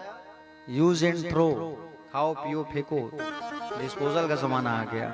आज लोग भी रिश्ता भी वैसे निभाते हैं। अरे वो आ गए हमारे सगे संबंधी, चाय वाय पिला देना, नाश्ता करा देना, हम जा रहे हैं, खिसका देना, है कि नहीं? खाओ पियो किसको। तो प्यारे भक्तगण, घर में आए हुए अतिथियों को कभी क्रोध भरी निगाह से नहीं देखना चाहिए। अतिथि का सम्मान करना चाहिए, भगवान का स्वरूप होता है। देखो याद रखना, घर में आए हुए अतिथि, घर में आए हुए बेटी और घर में आए हुए दामाद और घर में आए हुए भांजे का कभी अनादर नहीं करना। जब ये तीनों आते हैं, बेटी हो चाहे दामाद हो चाहे भांजा हो, जब वो घर में आता है तो घर में उनके साथ में लक्ष्मी का आगमन होता है और वो हंसते हंसते आते हैं। और अगर वो कहीं हंसते हंसते गए तो घर में धन धान्य भरा रहता है। आजकल लोग आतिथ्य कैसे निभाते हैं? कहीं अगर मेहमान बन करके चले गए तो आजकल के लोग वो डब्बा को दान करते हैं, बोले छोटा सा कपड़ा का, लो भैया और आना, लो रखो इस कपड़े को, ऐसा कहा करके। अब वो बेचारा टेलर के पास गया सिलाने के लिए, खुशी खुशी, अरे मामा यहाँ गए थे, कपड़ा मिला है, जाके गया सिलाने के लिए। कपड़ा था 1 मीटर, कपड़ा लगता है उसको 2.5 मीटर। तो ऐसे भी कपड़ा दान करने से क्या मतलब? दान ऐसी वस्तु का करो जिसको उपयोग में लाया जा सके। एक सेठ जी हुआ करते थे।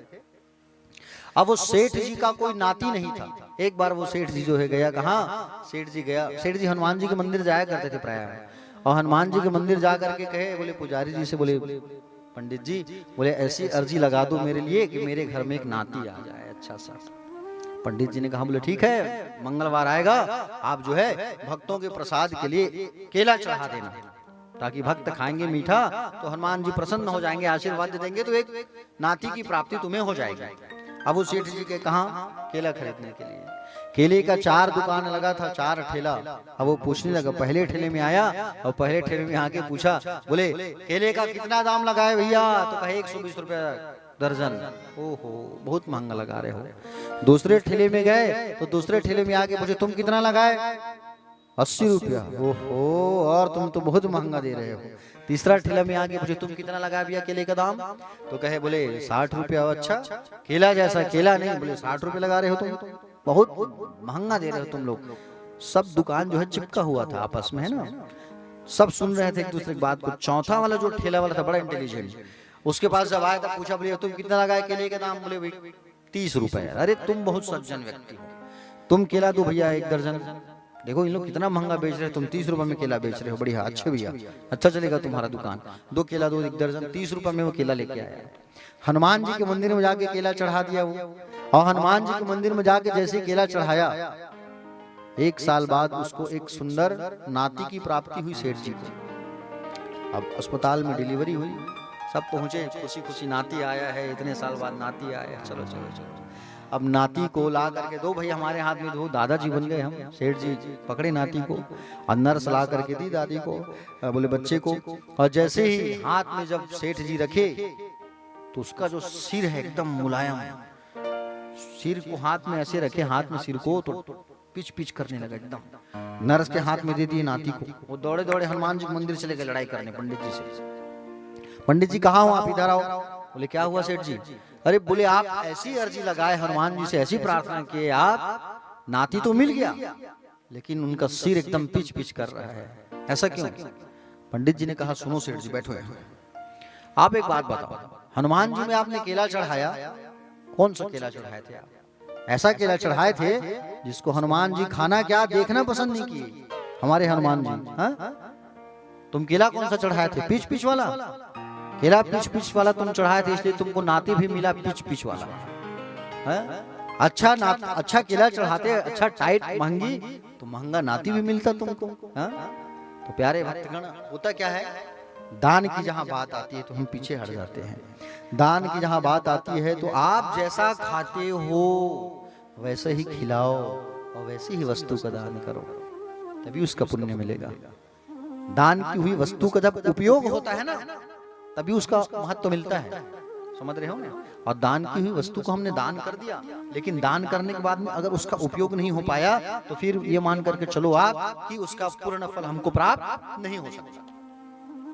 तो नरकों का वर्णन जब किया गया तो परीक्षित जी महाराज डर गए नरकों की वर्णन को सुन करके। परीक्षित जी ने पूछा भगवान सुखदेव जी से, बोले प्रभु एक बात बताओ, मुझे नरकों में ना जाना पड़े ऐसा कोई उपाय बता दो आप। तो सुखदेव भगवान ने कहा, भैया नरक में ना जाना पड़े उसके लिए एक ही उपाय है। कौन सा उपाय? भगवान का नाम। भगवान का नाम जपोगे तो तुम कभी नरक में नहीं जाओगे।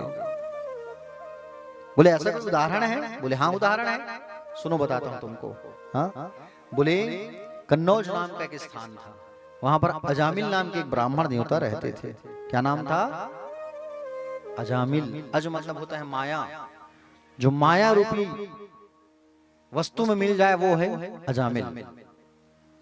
ये अजामिल जो है पूर्व जन्म में एक ब्राह्मण थे। इन्होंने क्या किया था? बोले पराशर और सत्यवती जब दोनों मिल रहे थे तो इनको देख करके इसने हंसा था। तो पराशर जी ने श्राप दे दिया था कि जा तू जो है कालांतर में वैश्य के साथ जीवन बिताएगा। और वही अजामिल नाम के ब्राह्मण देवता पहले तो वेद पाठी थे, पूजा पाठ कराते थे, सत्संग करते थे, आदि कर्म करते थे, यज्ञ करते थे। शादी हो गया था इनका। शादी वाली पत्नी को छोड़ करके एक बार ये जंगल गए थे, वहां पर एक वैश्या को देखा, गणिका को, उनके साथ में उनको लेकर के चले गए, उनसे शादी कर ली, उनके साथ वैश्या के साथ जीवन बिताने लगे। 9 संतान हो गए थे उनके उस अजामिल का। मद्यपान करने लगा, मदिरा पीने लगा, डकैती करने लगा, चोरी करने लगा। अब जहां के ब्राह्मण अगर ऐसा काम करे तो फिर दूसरों से क्या अपेक्षा करें? ब्राह्मणों को तो इन सब चीजों से दूर रहना चाहिए, मांस से, मदिरा से, गलत कार्यों से।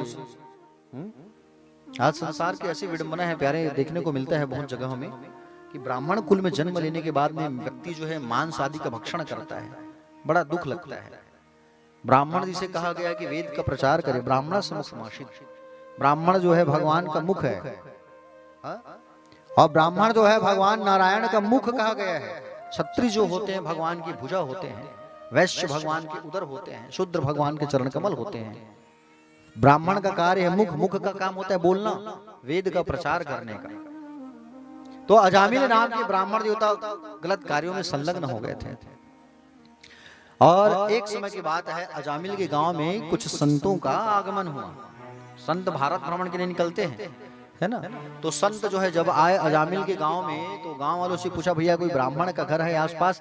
रात हो गया है, सूखे चावल मांग लेते हैं। और सूखे चावल मांग करके बोले हम लोग जो है उसी को बना के खाएंगे। गांव वाले बड़े बदमाश, गांव वाले पता बता दिए अजामिल के घर का, और अजामिल के घर का पता एड्रेस बता दिए। संत वहां गए। संत जब वहां गए प्यारे भक्तगण, तो संत जब दरवाजा खटखटाया, अजामिल निकला। अजामिल ने जैसे संतों का दर्शन किया तो उसका भाव बदल गया। सूखे अन्न मांगा करके संत वहां रहने लगे। देखते थे कि अजामिल चोरी करने जाता था रात रात। संत वहां गांव में रह के अजामिल की ओर दृष्टि रखे थे। मालूम चल गया अजामिल बिगड़ा हुआ है। संत जब वापस आने लगे और संत जब वापस जाने लगे ना प्यारे भक्तगण, तो संत सोचे जाते जाते अजामिल को कुछ दे के जाते। अजामिल ब्राह्मण होकर के ऐसा काम कर रहा है, इनको सुधार के जाएंगे। तो अजामिल जो है, अजामिल के घर में संत आए, उनकी पत्नी थी। अजामिल से कहे, भैया हम आपसे कुछ मांगने नहीं आए हैं, आपको देने आए हैं, बोलने आए हैं। आपके इतने सारे संतान हैं, आपकी पत्नी गर्भवती है, अगर संतान हो गया तो आप उनका नाम रख देना नारायण। बस यही कहने आए हैं। इतना कह करके वहां से चले गए। अजामिल का 10वां पुत्र जो हुआ वो कौन हुआ? बालक हुआ, पुत्र। तो पुत्र का नाम रखा गया नारायण।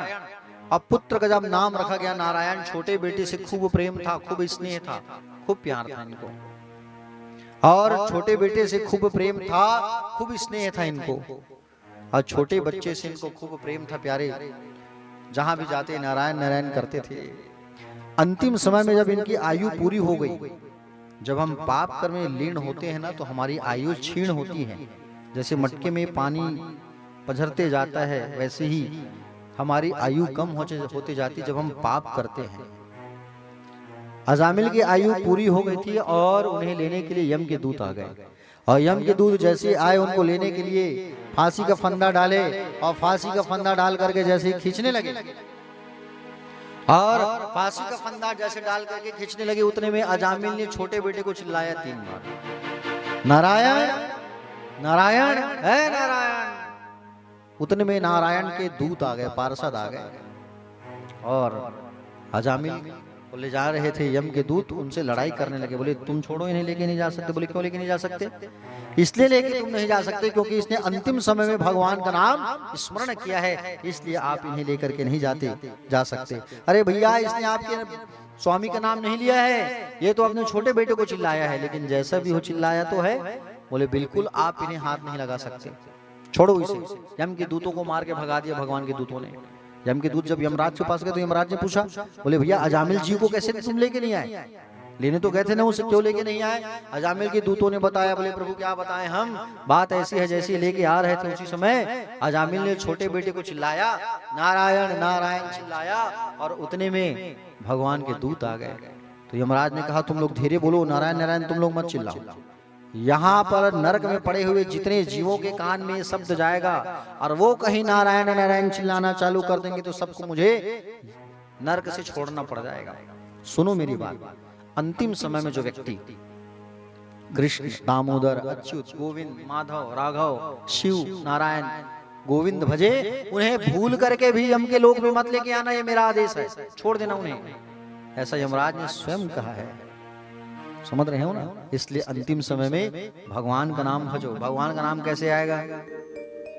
जब हम अपने संतानों का नाम रखेंगे ना तो मुंह से भगवान का नाम निकलेगा। क्योंकि अंतिम समय में हम क्या करते हैं, पूरे परिवार को बुला लो, परिवार वालों को देख लेते हैं और देख के मर जाएंगे ऐसा कहा करके परिवार को इकट्ठा करते हैं। अब परिवार को बुलाते हैं, बच्चों को बुलाते हैं, इधर आ बेटा, निकल तो नहीं रहा कुछ मुंह से, आ बेटा प्यार कर लूं। अब भगवान का नाम रखोगे तो भगवान का नाम लेकर के चिल्लाएगा वो। हम नाम तुम रख दिए डुग्गू मुग्गू चुक्कू पुक्कू, तो क्या कल्याण होगा? समझ रहे हो ना? नाम रख दिया तुमने नारायण नारायण नारायण नारायण कहा कि अगर मान लो प्राण निकल गया तो सीधे वैकुंठ। बेटी अगर है, नाम रख दिया सीता, नाम रख दिया तुमने गंगा, गंगा कहा कि प्राण निकाल दिए, तुम ऐसे ही तर जाओगे भैया। इसलिए भगवान के नाम को रखो, आप आधुनिक नाम को छोड़ो। समझ रहे हो ना? जैसे कितना अच्छा नाम है हमारे परीक्षित मामा जी का, नारायण है। नारायण नारायण कहने से सब तर जाएंगे। माता जी जो है अंतिम समय में बेटा के पास अगर रही होगी, नारायण नारायण कही होगी तो तर गई होगी वो। जैसे मामा जी का नाम राम गोपाल है ना, राम गोपाल कितना अच्छा नाम है। आपके माता पिता ने कितना अच्छा नाम रखा है, राम गोपाल नारायण। ऐसा नाम रखना चाहिए ताकि कल्याण हो सके जीव का प्यारे। लेकिन आजकल नाम रखने का जो शैली ही परिवर्तन हो गया है कि नहीं? बंटी, बबली, निक्कू, धीरू, धन्नू, ऐसा नाम रखते हैं सब, है कि नहीं? तो नाम जो है प्यारे भगवान के नाम को जोड़ करके रखना चाहिए। और भगवान के नाम को जोड़ करके रखेंगे, बोलेंगे तो कम से कम अनगिनत बार। मान लो जाए नाम रख दिया तुमने अपने बेटे का नाम भागवत, और तुमने भागवत नाम रख दिया, भागवत इधर आओ भागवत, तो तुम तर गए, है कि नहीं? ऐसे तो भगवान का नाम निकलता नहीं, हम संसार के कार्यों में व्यस्त रहते हैं। और जाने अनजाने अगर हमारे मुख से भगवान का नाम निकल जाए तो हमारा काम ऐसे ही हो जाता है। प्यारे भक्तजन, एक समय की बात है,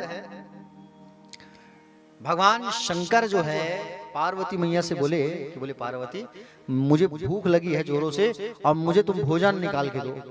तो पार्वती मैया ने क्या कहा पता है? बोले अभी रुक जाइए, मुझे पाठ करने दो विष्णु सहस्त्र नाम का।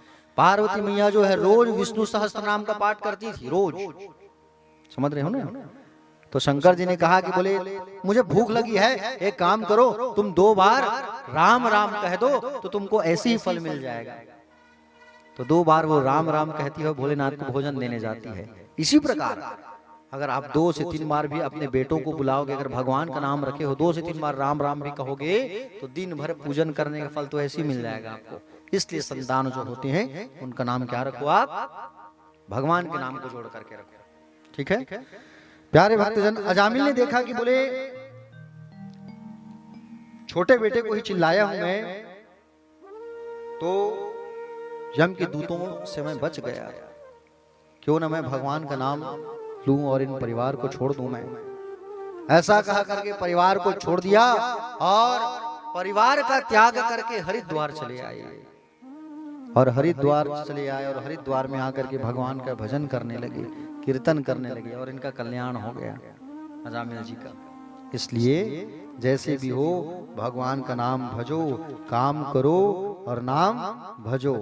ठीक है, क्योंकि आप अगर कहेंगे कि बोले अभी हम अभी से भगवान का नाम लेकर के क्या करेंगे, जब बूढ़े हो जाएंगे तब भगवान का नाम लेंगे, भजन करेंगे, तो क्या मतलब? हाँ, इसलिए भगवान का नाम कब लो? जब चंगे हो, जब अच्छे हो, तब भगवान का नाम भजो। ठीक है, हाँ?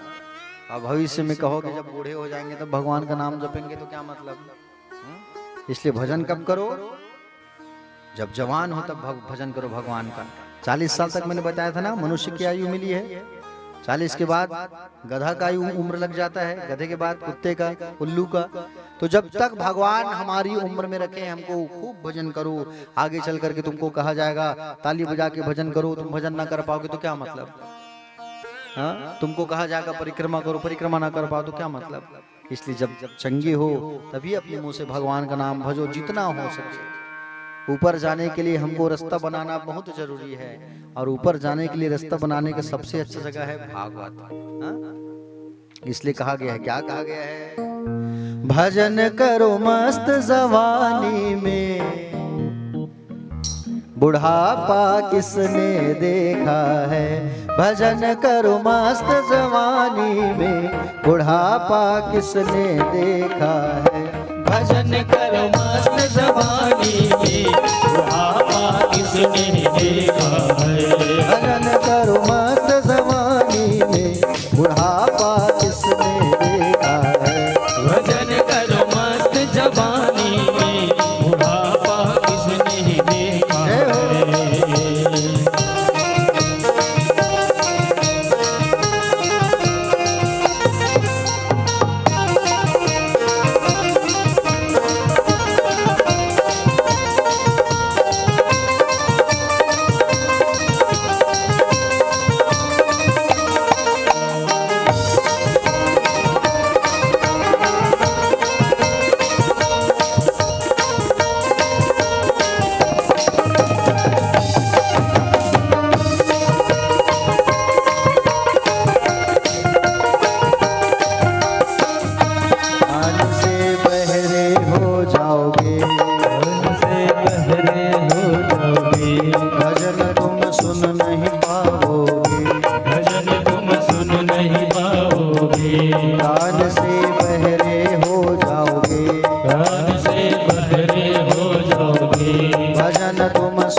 भजन तुम कर नहीं पाओगे, मोह से गुंगे हो जाओगे, मोह से गुंगे हो जाओगे, भजन तुम गा नहीं पाओगे, भजन तुम गा नहीं पाओगे, भजन गले मस्त सवारी में बुढ़ापा किसने देखा।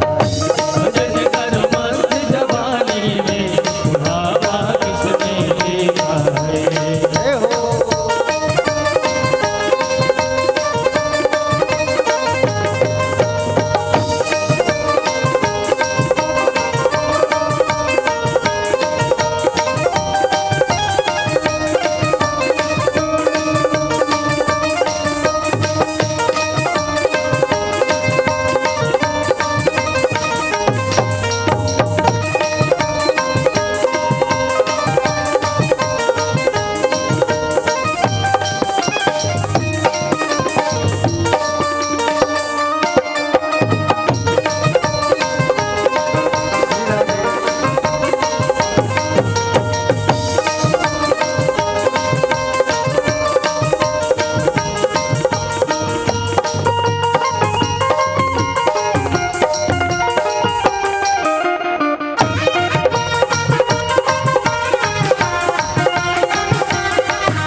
हाथ से लूले हो जाओगे, हाथ से लूले हो जाओगे, दान तुम कर नहीं पाओगे, दान तुम कर नहीं पाओगे, हाथ से लूले हो जाओगे, हाथ से लूले हो जाओगे, दान तुम कर नहीं पाओगे, काम तुम कर नहीं पाओगे, दान कर मस्त सवानी में बुढ़ापा किसने देखा है।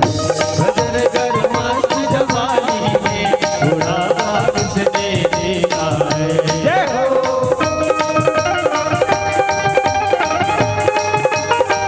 जय हो।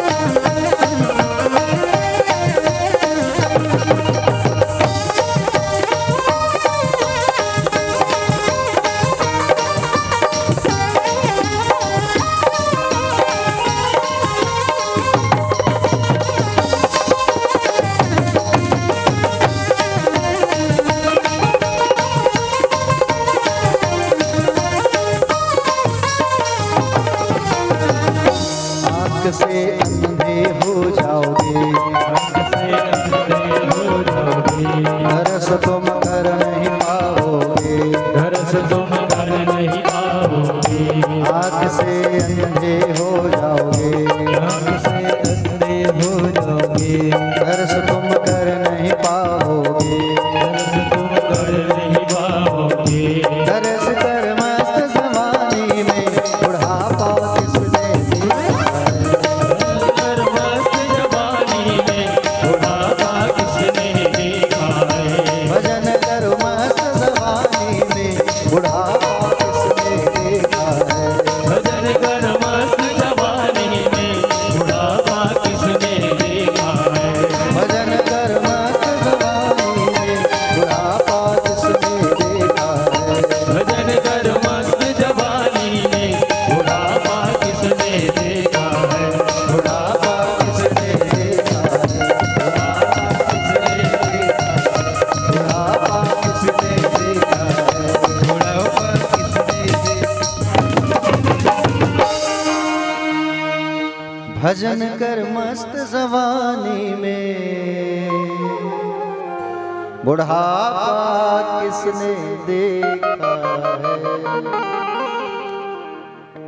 बोले भक्तवत्सल भगवान की जय। इसलिए भैया भगवान का नाम लेते रहो और काम करते रहो। दोनों हाथ उठा के कह दो एक बार राधे राधे।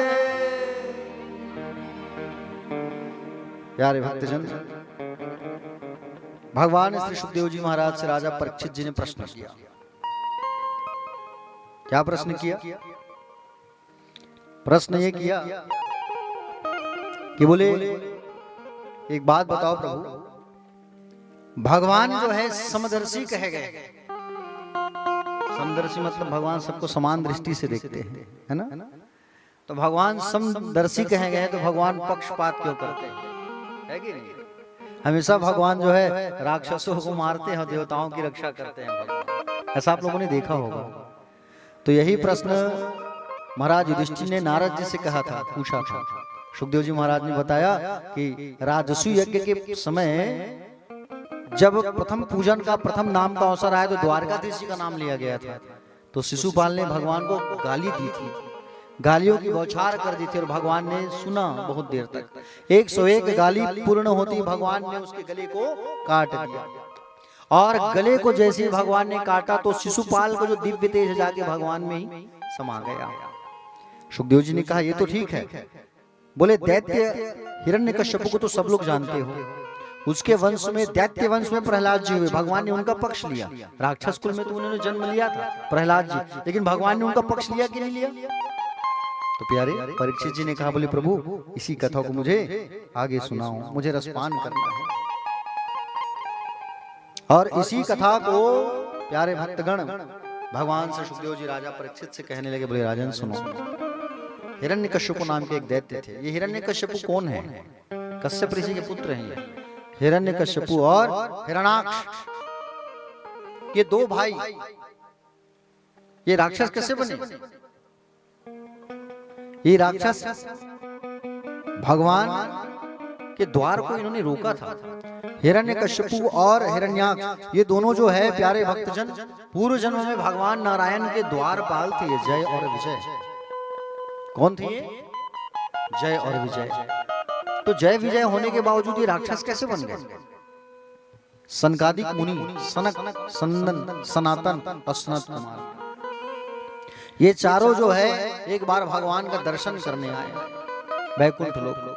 सनकादिक मुनि जब दर्शन करने आ रहे थे भगवान का तो ये द्वारपालों ने रोक लिया उनको। सनकादिकों ने कहा कि बोले हमको जाने दो, जाने दो। ये लोग नहीं माने। 3 बार कहा जाने दो, जाने दो, जाने दो, और 3 बार इन्होंने रोका, नहीं जा सकते, नहीं जा सकते, नहीं जा सकते। परिणाम क्या हुआ? सनकादिक मुनि, ये तो भगवान स्वयं के अवतार ही भगवान के 24 अवतार में से प्रथम अवतार, मैंने बताया था आपको। सनकादिकों ने श्राप दे दिया जय विजय को, तुमने 3 बार रोका है, जाओ 3 बार तुम्हें राक्षस बनना पड़ेगा। सनकादिकों के चरणों को पकड़ लिया। बोले प्रभु उद्धार कैसे होगा? क्षमा कर दो, गलती हो गई। कहे 3 बार राक्षस तो बनना पड़ेगा, लेकिन 3 बार भगवान ही तुम्हें उद्धार करने आएंगे तुम्हारा। पहली बार क्या बन करके आए? हिरण्यकश्यप और हिरण्याक्ष।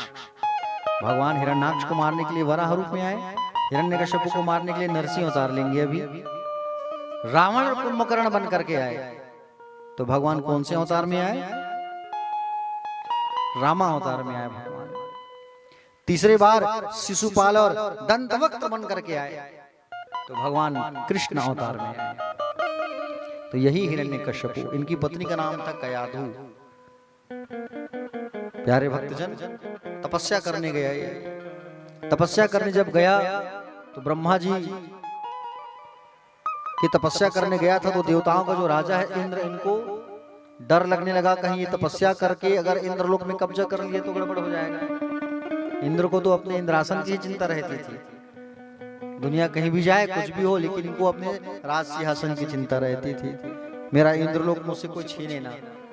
तो देवताओं के जो गुरु थे बृहस्पति, बृहस्पति के पास जाकर के प्रार्थना किया, बोले गुरुदेव आप कुछ करो, वो तपस्या कर रहा है, विघ्न डालो, तपस्या में जाओ। तो बृहस्पति जी जो है तोता बन करके आ गए और जहां पे हिरण्यकश्यप तपस्या कर रहे थे उसी के ऊपर आकर के बैठ गए तोता बन करके। तोता बन करके बैठ गए और जब वो तपस्या कर रहा था ओम ब्रह्म देवाय नमः, तो वो कह रहे थे नारायण नारायण नारायण नारायण। तपस्या में दृष्टता हो गई, विघ्न आ गया और तपस्या करना छोड़ करके हिरण्यकश्यप घर आ गया। बोले आज नहीं करूंगा तपस्या, और कभी कर लूंगा। और घर आने के बाद में सबको मालूम चल गया कि स्वामी वापस आ गए। जब सबको मालूम चला कि वापस आ गए हैं करके, तो प्यारे भक्तगण, उतने में पत्नी को मालूम चला कयाधु को। कयाधु ने सोचा मेरे स्वामी भगवान को तो अपना शत्रु मानते हैं, दुश्मन मानते हैं, चलो आज मैं एक प्रयास करती हूँ। बोले उनके मुंह से भगवान का नाम निकलवाने की कोशिश करती हूँ। पत्नी तो वही है जो अपने पति को धर्म के रास्ते तक लेकर के आए। कयाधु ने वही किया, भगवान का नाम निकलवाना सिखा रही है। आप सब भी कथा सुन रहे हो ना, यहाँ जितनी माताएं हैं, देखो कथा में ना माताओं की संख्या ज्यादा रहती है, क्योंकि भैया लोग तो अपने काम काज में व्यस्त रहते हैं। तो माताओं का भी ये काम है कि घर जाकर के अपने पति को बताया कि हम भागवत कथा में ये कथा सुने हैं, इस कथा को सुने हैं, ताकि उनके अंदर के मन की भावना परिवर्तित हो और वो भी कथा में आए। कथा में ना आए तो कम से कम कथा आप सुनोगे तो कथा उनके कान में जाएगा, भगवान का नाम लेना वो भी चालू कर देंगे। समझ रहे हो ना? भगवान की कथा में आने के बाद कोई भी शब्द जो है विफल नहीं होता, याद रखना। जो शब्द आप सुनेंगे उसे जीवन में उतारो। जीवन में जब उतारोगे तो सार्थकता जरूर होगी प्यारे। एक बार ऐसी गांव में कथा हो रही थी, और गांव में कथा हो रही थी ना, तो गांव में जब कथा हो रही थी तो गांव में होते हैं गांव के मुखिया, प्रथम नागरिक सरपंच जी। तो सरपंच के घर के बाजू में कथा हो रही थी। अब सरपंच के बाजू में कथा हो रही थी तो सब जाते थे कथा सुनने, सरपंचिन भी जाती थी कथा सुनने के लिए। अब सरपंचिन जो है कहती थी सरपंच जी से, आप भी जाया करो जी कथा सुनने, अच्छा कथा चल रहा है। सरपंच जी कहे मैं क्यों जाऊं, वहां मैं जाऊंगा तो मेरा सम्मान होगा। अरे वो सब छोड़ो, जाओ तो सही आप। अब एक दिन सरपंचिन मैया ज्यादा जिद कर दी, आप जाओ कथा सुनने। जब सरपंचिन मैया भड़की तो सरपंच जी कथा में आए।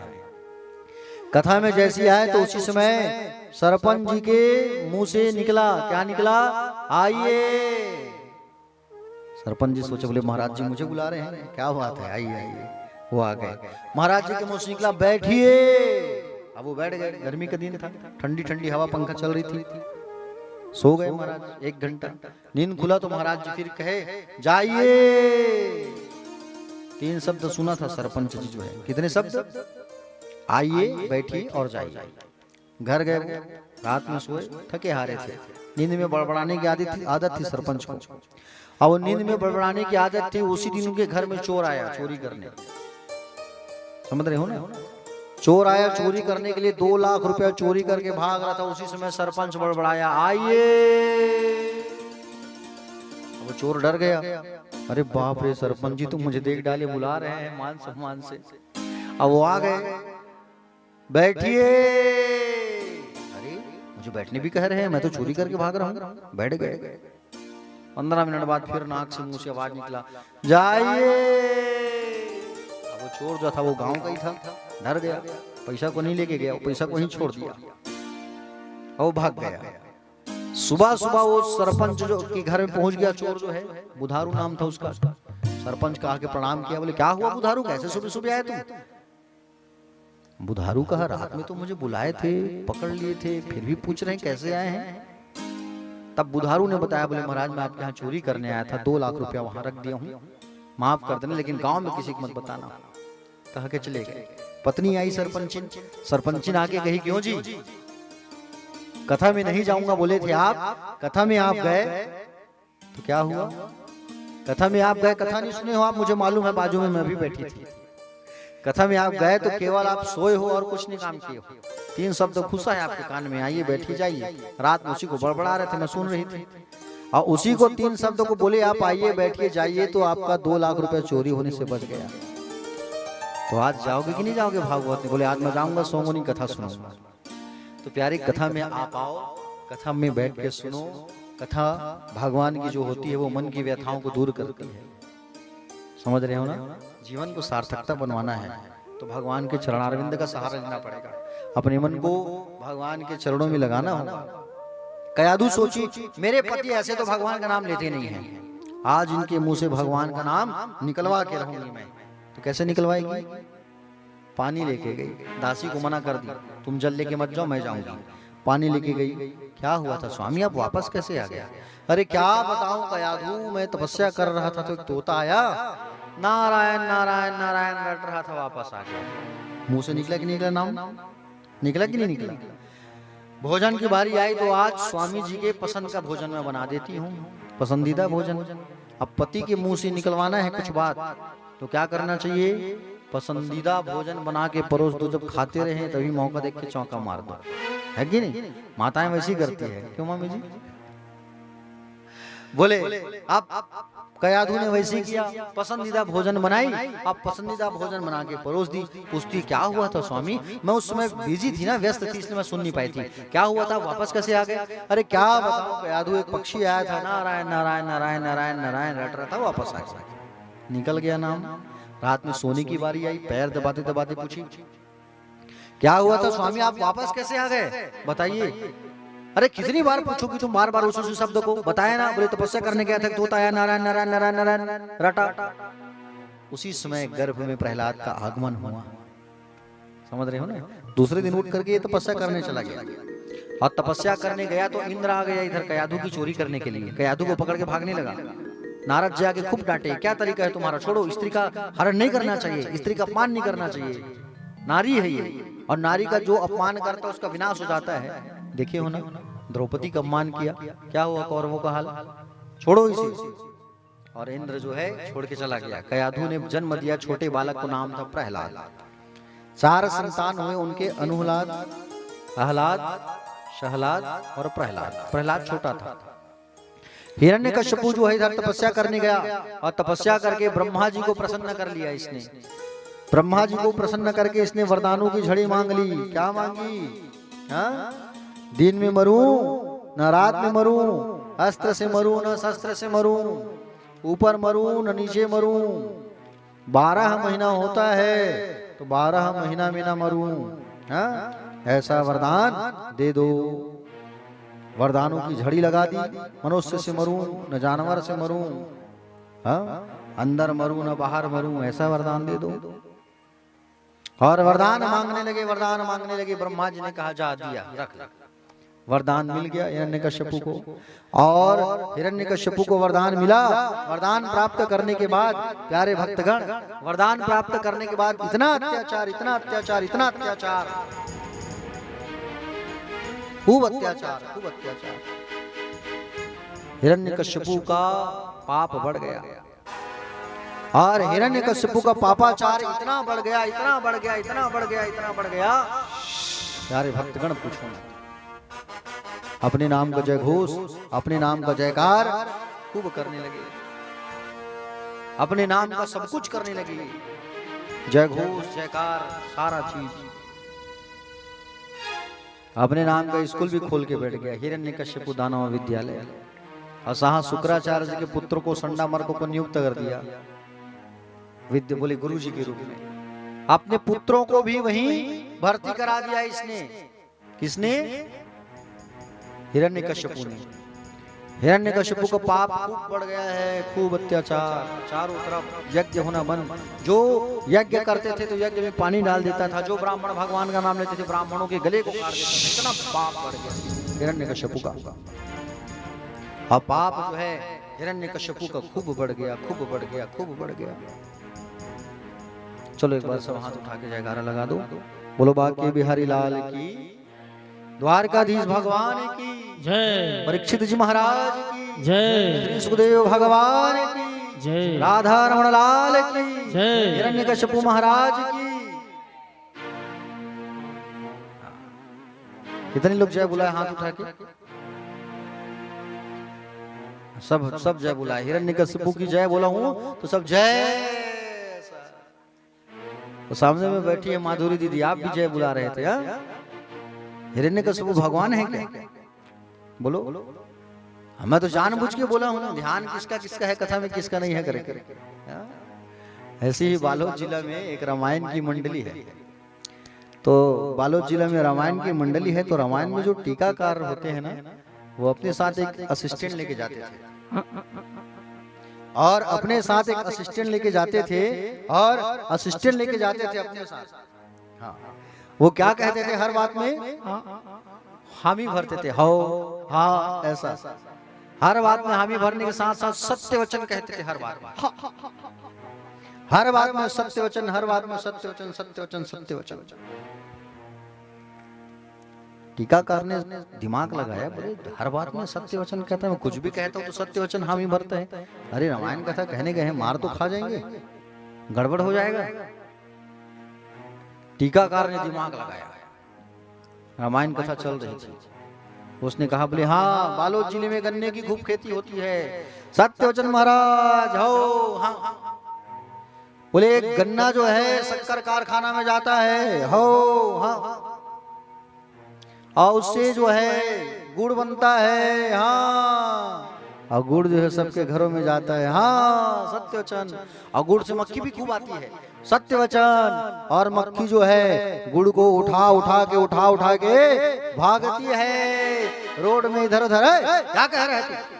बोले गुड़ जो है उठा के मक्खी भागेगी, हर बात में तुम सत्य वचन कह रहे हो, कुछ भी बोल रहे हो, तुम तो मार खिला दोगे तुम। हाँ श्रोता लोग दौड़ा दौड़ा के मारेंगे, ऐसा कोई हामी भरता है क्या, हुकारू देता है क्या तुम? हाँ सुधारो अपने आप को। तो आज जो है आप लोग भी वही काम कर रहे हो। हाँ मुझे उसकी याद आ गई हो, हामी भरने वाली की, और आज आप लोग जयकार कर रहे हो हिरण्यकश्यप की करके। चलो एक बार हाथ उठाओ, अब नहीं बोलूंगा, टेंशन मत लो, बोलो बाके बिहारी लाल की। प्यारे भक्तजन, भगवान श्री सुखदेव जी महाराज कहे राजा परीक्षित से, बोले हे राजा, आज हिरण्यकश्यप का पाप खूब बढ़ गया, चारों पुत्रों को भर्ती करा दिया है इन्होंने। कहा बोले दानव विश्वविद्यालय में, और वहां पर आसुरी विद्या दिया जा रहा है, अपने नाम का पढ़ाई, अपने नाम का जय घोष। गर्मी की छुट्टी लगी एक बार, और गर्मी की छुट्टी जब लगी एक बार प्यारे भक्तगण, और गर्मी की छुट्टी जैसे ही लगी तो प्रहलाद को बुलाया गया, और प्रहलाद को सुंदर गोद में बैठाए, और गोद में बैठा करके पूछा हिरण्यकश्यप ने, बोले क्या पुत्र इधर आओ, तुम क्या सीखे हो अभी तक? तो जैसे ही पूछा तो पिताजी को क्या कहा कि बोले पिताजी मैं तो नवधा भक्ति का रसपान किया हूँ, मैं नवधा भक्ति बोले सीख करके आया हूँ। श्रवणम कीर्तनम विष्णु स्मरणम पाद सेवनम अर्चनम वंदनम दास्य आत्मनिवेदनम, बोले मैं पूरे नवधा भक्ति सुन करके आया हूँ, 9 प्रकार की भक्ति। हिरण्यकश्यप का दिमाग खराब हो गया।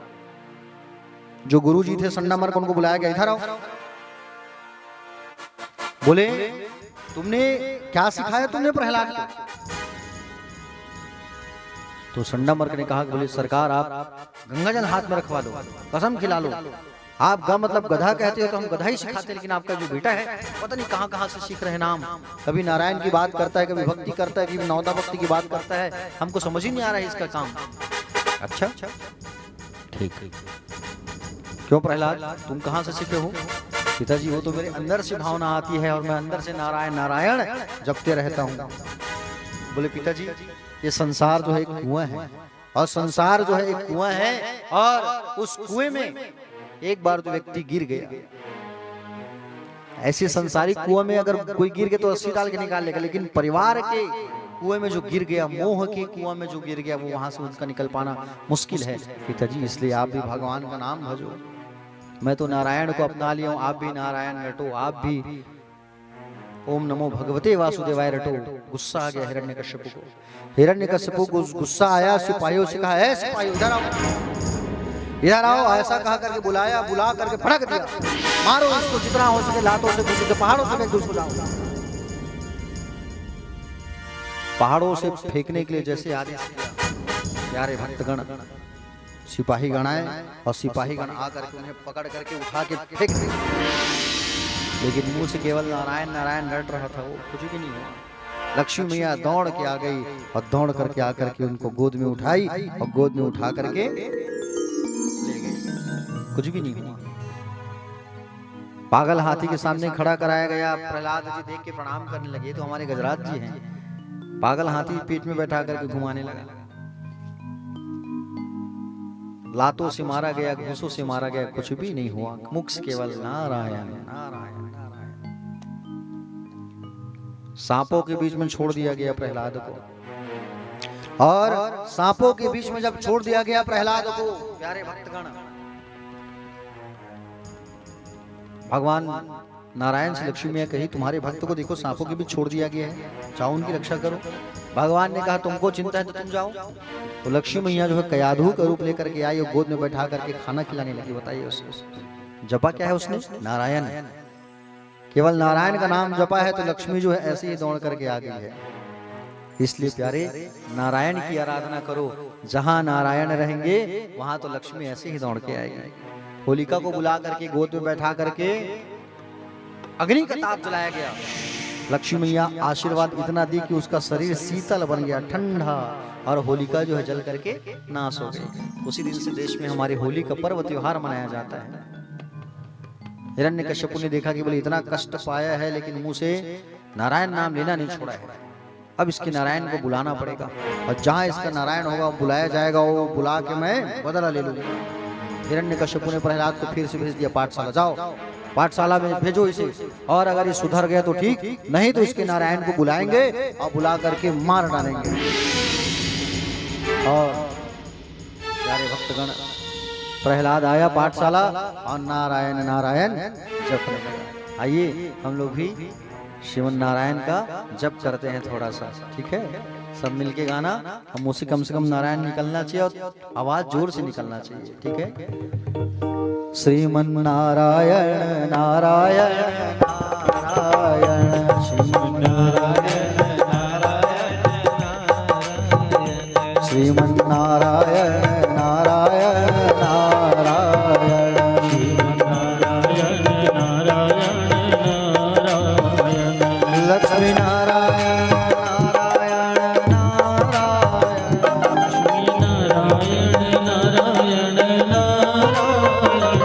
लक्ष्मी नारायण नारायण नारायण लक्ष्मी नारायण नारायण नारायण श्रीमन नारायण नारायण नारायण श्रीमन नारायण नारायण नारायण लक्ष्मी नारायण नारायण नारायण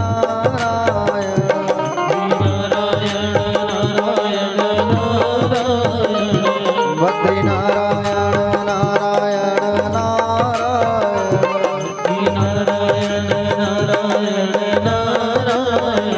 सत्य नारायण नारायण श्रीमन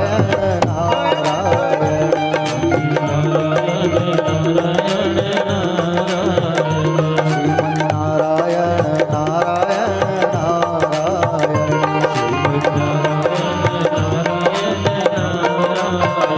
भजन नारायण नारायण नारायण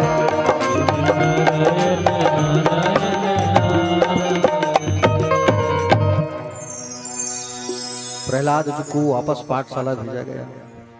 पाठशाला में आकर के छोटे छोटे अपने मित्रों को भगवान का नाम लेना इन्होंने सिखाया, और भगवान का नाम लेना इन्होंने सिखाया। बच्चे कहे कि बोले प्रहलाद अभी हम छोटे हैं, बड़े हो जाएंगे तो भगवान का नाम भजेंगे। बड़े हो जाओगे तो भगवान का नाम नहीं भज पाओगे, संसारिक मोह में फंस जाओगे, इसलिए अभी से आदत डालो। पूरे पाठशाला के बच्चों को नारायण का नाम लेना सिखा दिया इसने। सब नारायण नारायण कह के नाचने लगे। हिरण्यकश्यप ने एक सिपाही को भेजा, दैत्य को, जाओ देख कर क्या चल रहा है वहां। और जैसे ही एक दैत्य को भेजा, जाओ देख कर क्या चल रहा है।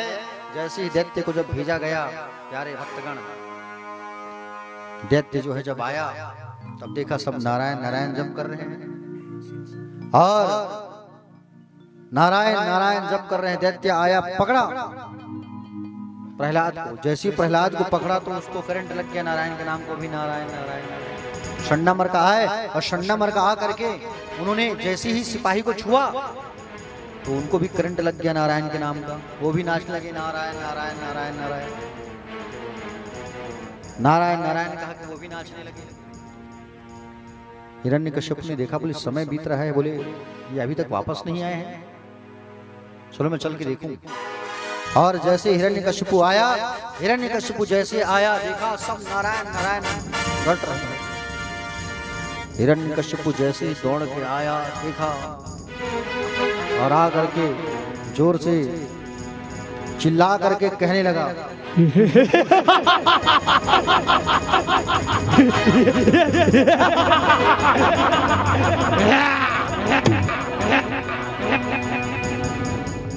प्रहलाद, क्या बोलता है रे तू कि कण कण में भगवान है, भगवान है, भगवान है, भगवान है। तू ये क्यों भूल गया कि तीनों लोकों में मेरा डंका बसता है। ये धरती, ये आकाश, ये पाताल,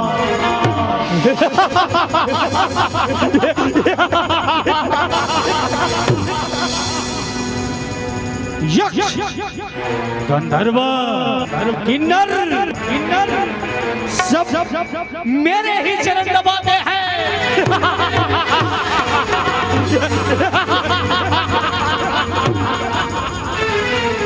सैनिकों, से बांध दो इसे खंभे से। आज इसके प्राण लेकर ही दम लूंगा। बोल प्रहलाद, क्या इस खंभे पर भी है तेरा भगवान? कहां दिखता है तुझे? बता, कहां दिखता है तेरा परमात्मा? मूर्ख, तू बहुत उद्दंड हो गया है। तूने मेरी शक्ति को ललकारा है, मेरी बल को ललकारा है तूने। आज मैं अभी तुझे अंकुर पहुंचाता हूं। अब मैं तेरा काल बनकर तुझे धूल में मिलाता हूं।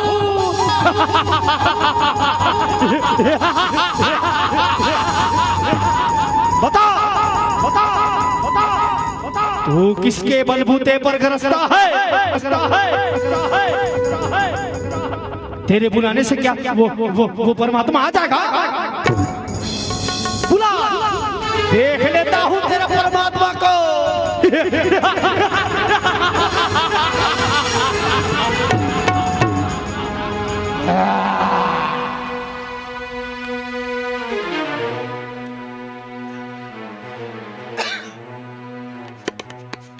हिरण्यकश्यपु जैसे आया, आगे पूछा, बता कहाँ है तेरे स्वामी नारायण, मेरा शत्रु?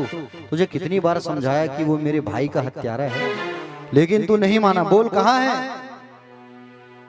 जैसे ही पूछने लगे, पिताजी मेरे नारायण तो कणकण में बसे हुए हैं, हरि व्यापक सर्वत्र समाना, प्रेम प्रकट हो ही मैं जाना। अच्छा, क्या इस खम्भे में है तेरे नारायण? बोले पिताजी आप खुद ही कान लगा के सुनो, आपको उस खम्भे से भी नारायण नारायण आवाज जरूर सुनाई देगा। जैसे तलवार लेकर के खंभे की ओर गया हिरण्यकश्यपु जो है, और खंभे में जा करके जैसे हिरण्यकश्यपु जो है कान लगाया, और कान लगाया तो गड़गड़ाने की गड़गड़ाने की आवाज आई। खंभे में जैसे ही तलवार से मारा, तलवार से जैसे मारा, भगवान प्रकट, भगवान बोलो नरसिंह भगवान।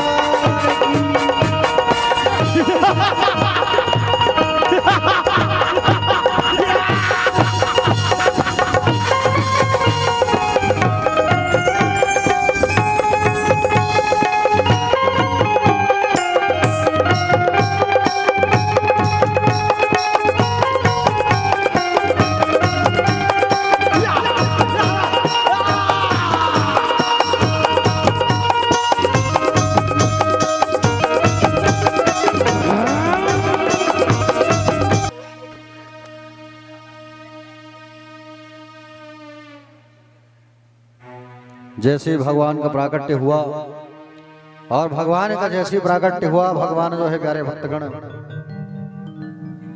जैसे भगवान का आगमन हुआ और भगवान जो है खंभे को चीर करके भगवान प्राकट्य हुए।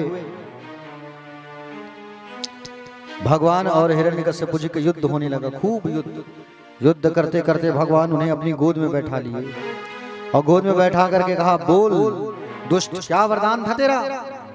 ना दिन में मरूं ना रात में मरूं, अस्त्र से मरूं ना शस्त्र से मरूं। हाँ? 12 महीने में ना मरूं, हाँ? ये 13 महीना मैंने तेरे लिए बनवाया है, पुरुषोत्तम महीना, हाँ?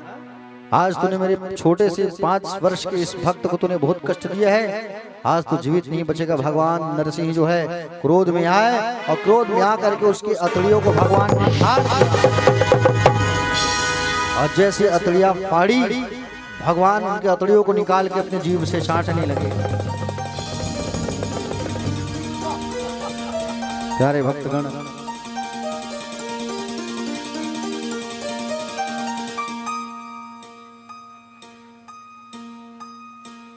प्यारे भक्तगण, जैसे ही भगवान ने उसके अतड़ियों को फाड़ा, उसकी दिव्य तेज पुंज जाके भगवान में जाके समा गई। भगवान के क्रोध को शांत कौन करेगा? और भगवान के क्रोध को शांत करने की शक्ति किसमें है? किसी में नहीं है। सारे लोगों ने सोचा कि बोले भगवान के क्रोध को तो माँ लक्ष्मी ही शांत कर सकती है। लक्ष्मी मैया जैसी आई, हाँ, लक्ष्मी मैया जैसी आई, उतने में जब भगवान ने दहाड़ मारा, उतने में वो डर के भाग गई। सारे लोगों ने सोचा भक्त प्रहलाद को ही सामने लाया जाए। भक्त प्रहलाद को सामने लाया गया। जा पुत्र तू ही भगवान के क्रोध को शांत कर। प्रहलाद जी आए, चरणों में लेट गए। स्वपाद मूली पतितम तमर भगम विलोक्यम देवा कृपया परिलुप्ता उत्थाप्य तक्षण दधात कराम्बुजम कालाहे विस्तृतयाम कृता भयाम। चरणों में लेट करके भगवान की वंदना करने लगे। उनके सिर को भगवान सलाहने लगे।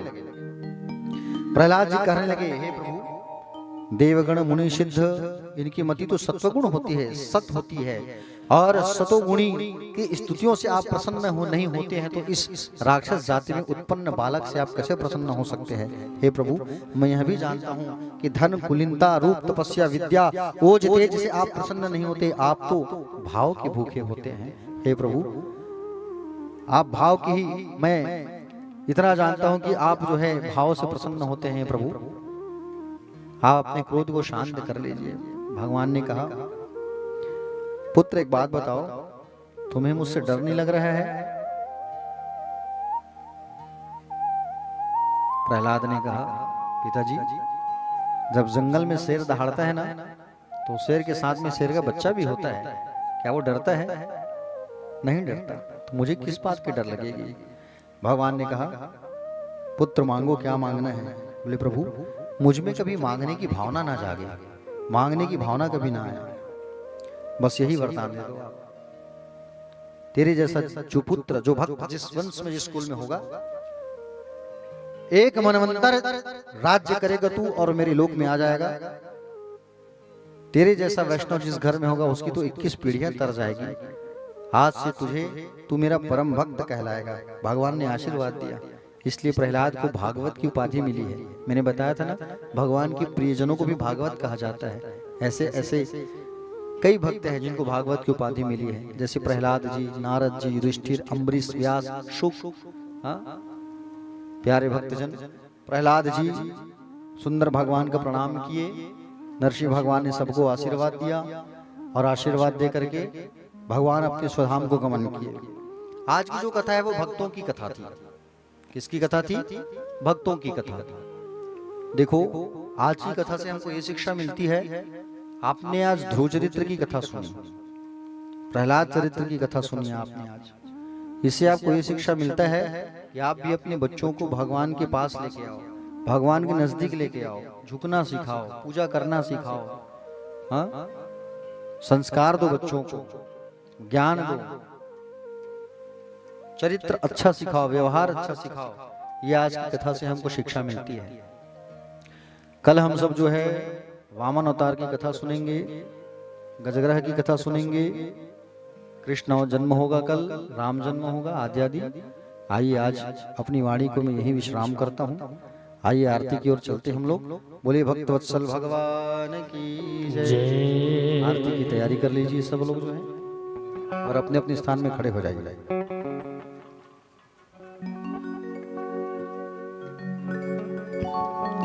आइए आरती की तैयारी कर लेंगे और हमारे श्री अमर तृप्त सोनी की ओर से झांकी के माध्यम से बने हुए हमारे श्री हिरण्यकश्यप महाराज को 200 रुपया प्राप्त हुए हैं। बोलो उनके श्रद्धा भक्ति की जय।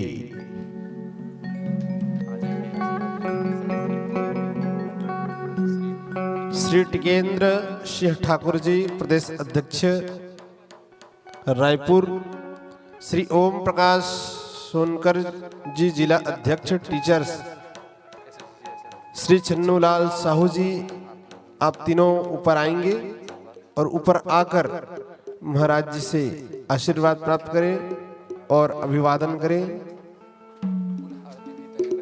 और पुनः आरती के लिए तैयार सभी भक्तगण हो जाएंगे। सभी अपने स्थान पर खड़े होकर आरती प्रारंभ करते हैं। आइए।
विमल यश गाओ मेरे प्रभु की, वेद विमल यश गाओ मेरे प्रभु की।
भक्त विभीषण लंका पधारे, भक्त विभीषण लंका पधारे, आरती की जनर सिंह कुंवर की, आरती की जनर सिंह कुंवर की, वेद विमल यश गाओ मेरे प्रभु जी, वेद विमल यश गाओ मेरे प्रभु के।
ईश्वरी आरती ब्रह्मा पधारे, ईशद आरती ब्रह्म पधारे, सहस बाहु के भुजा उवारे, हस्त बाहु के भुजा उठारे, चौथी आरती असुर सहारे, चौथी आरती असुर सहारे, भक्त विभीषण लंका पधारे, भक्त विभीषण लंका पधारे, आरती की जनर सिंह कुंवर की, आरती की जनर सिंह कुंवर की, वेद विमल यश गाओ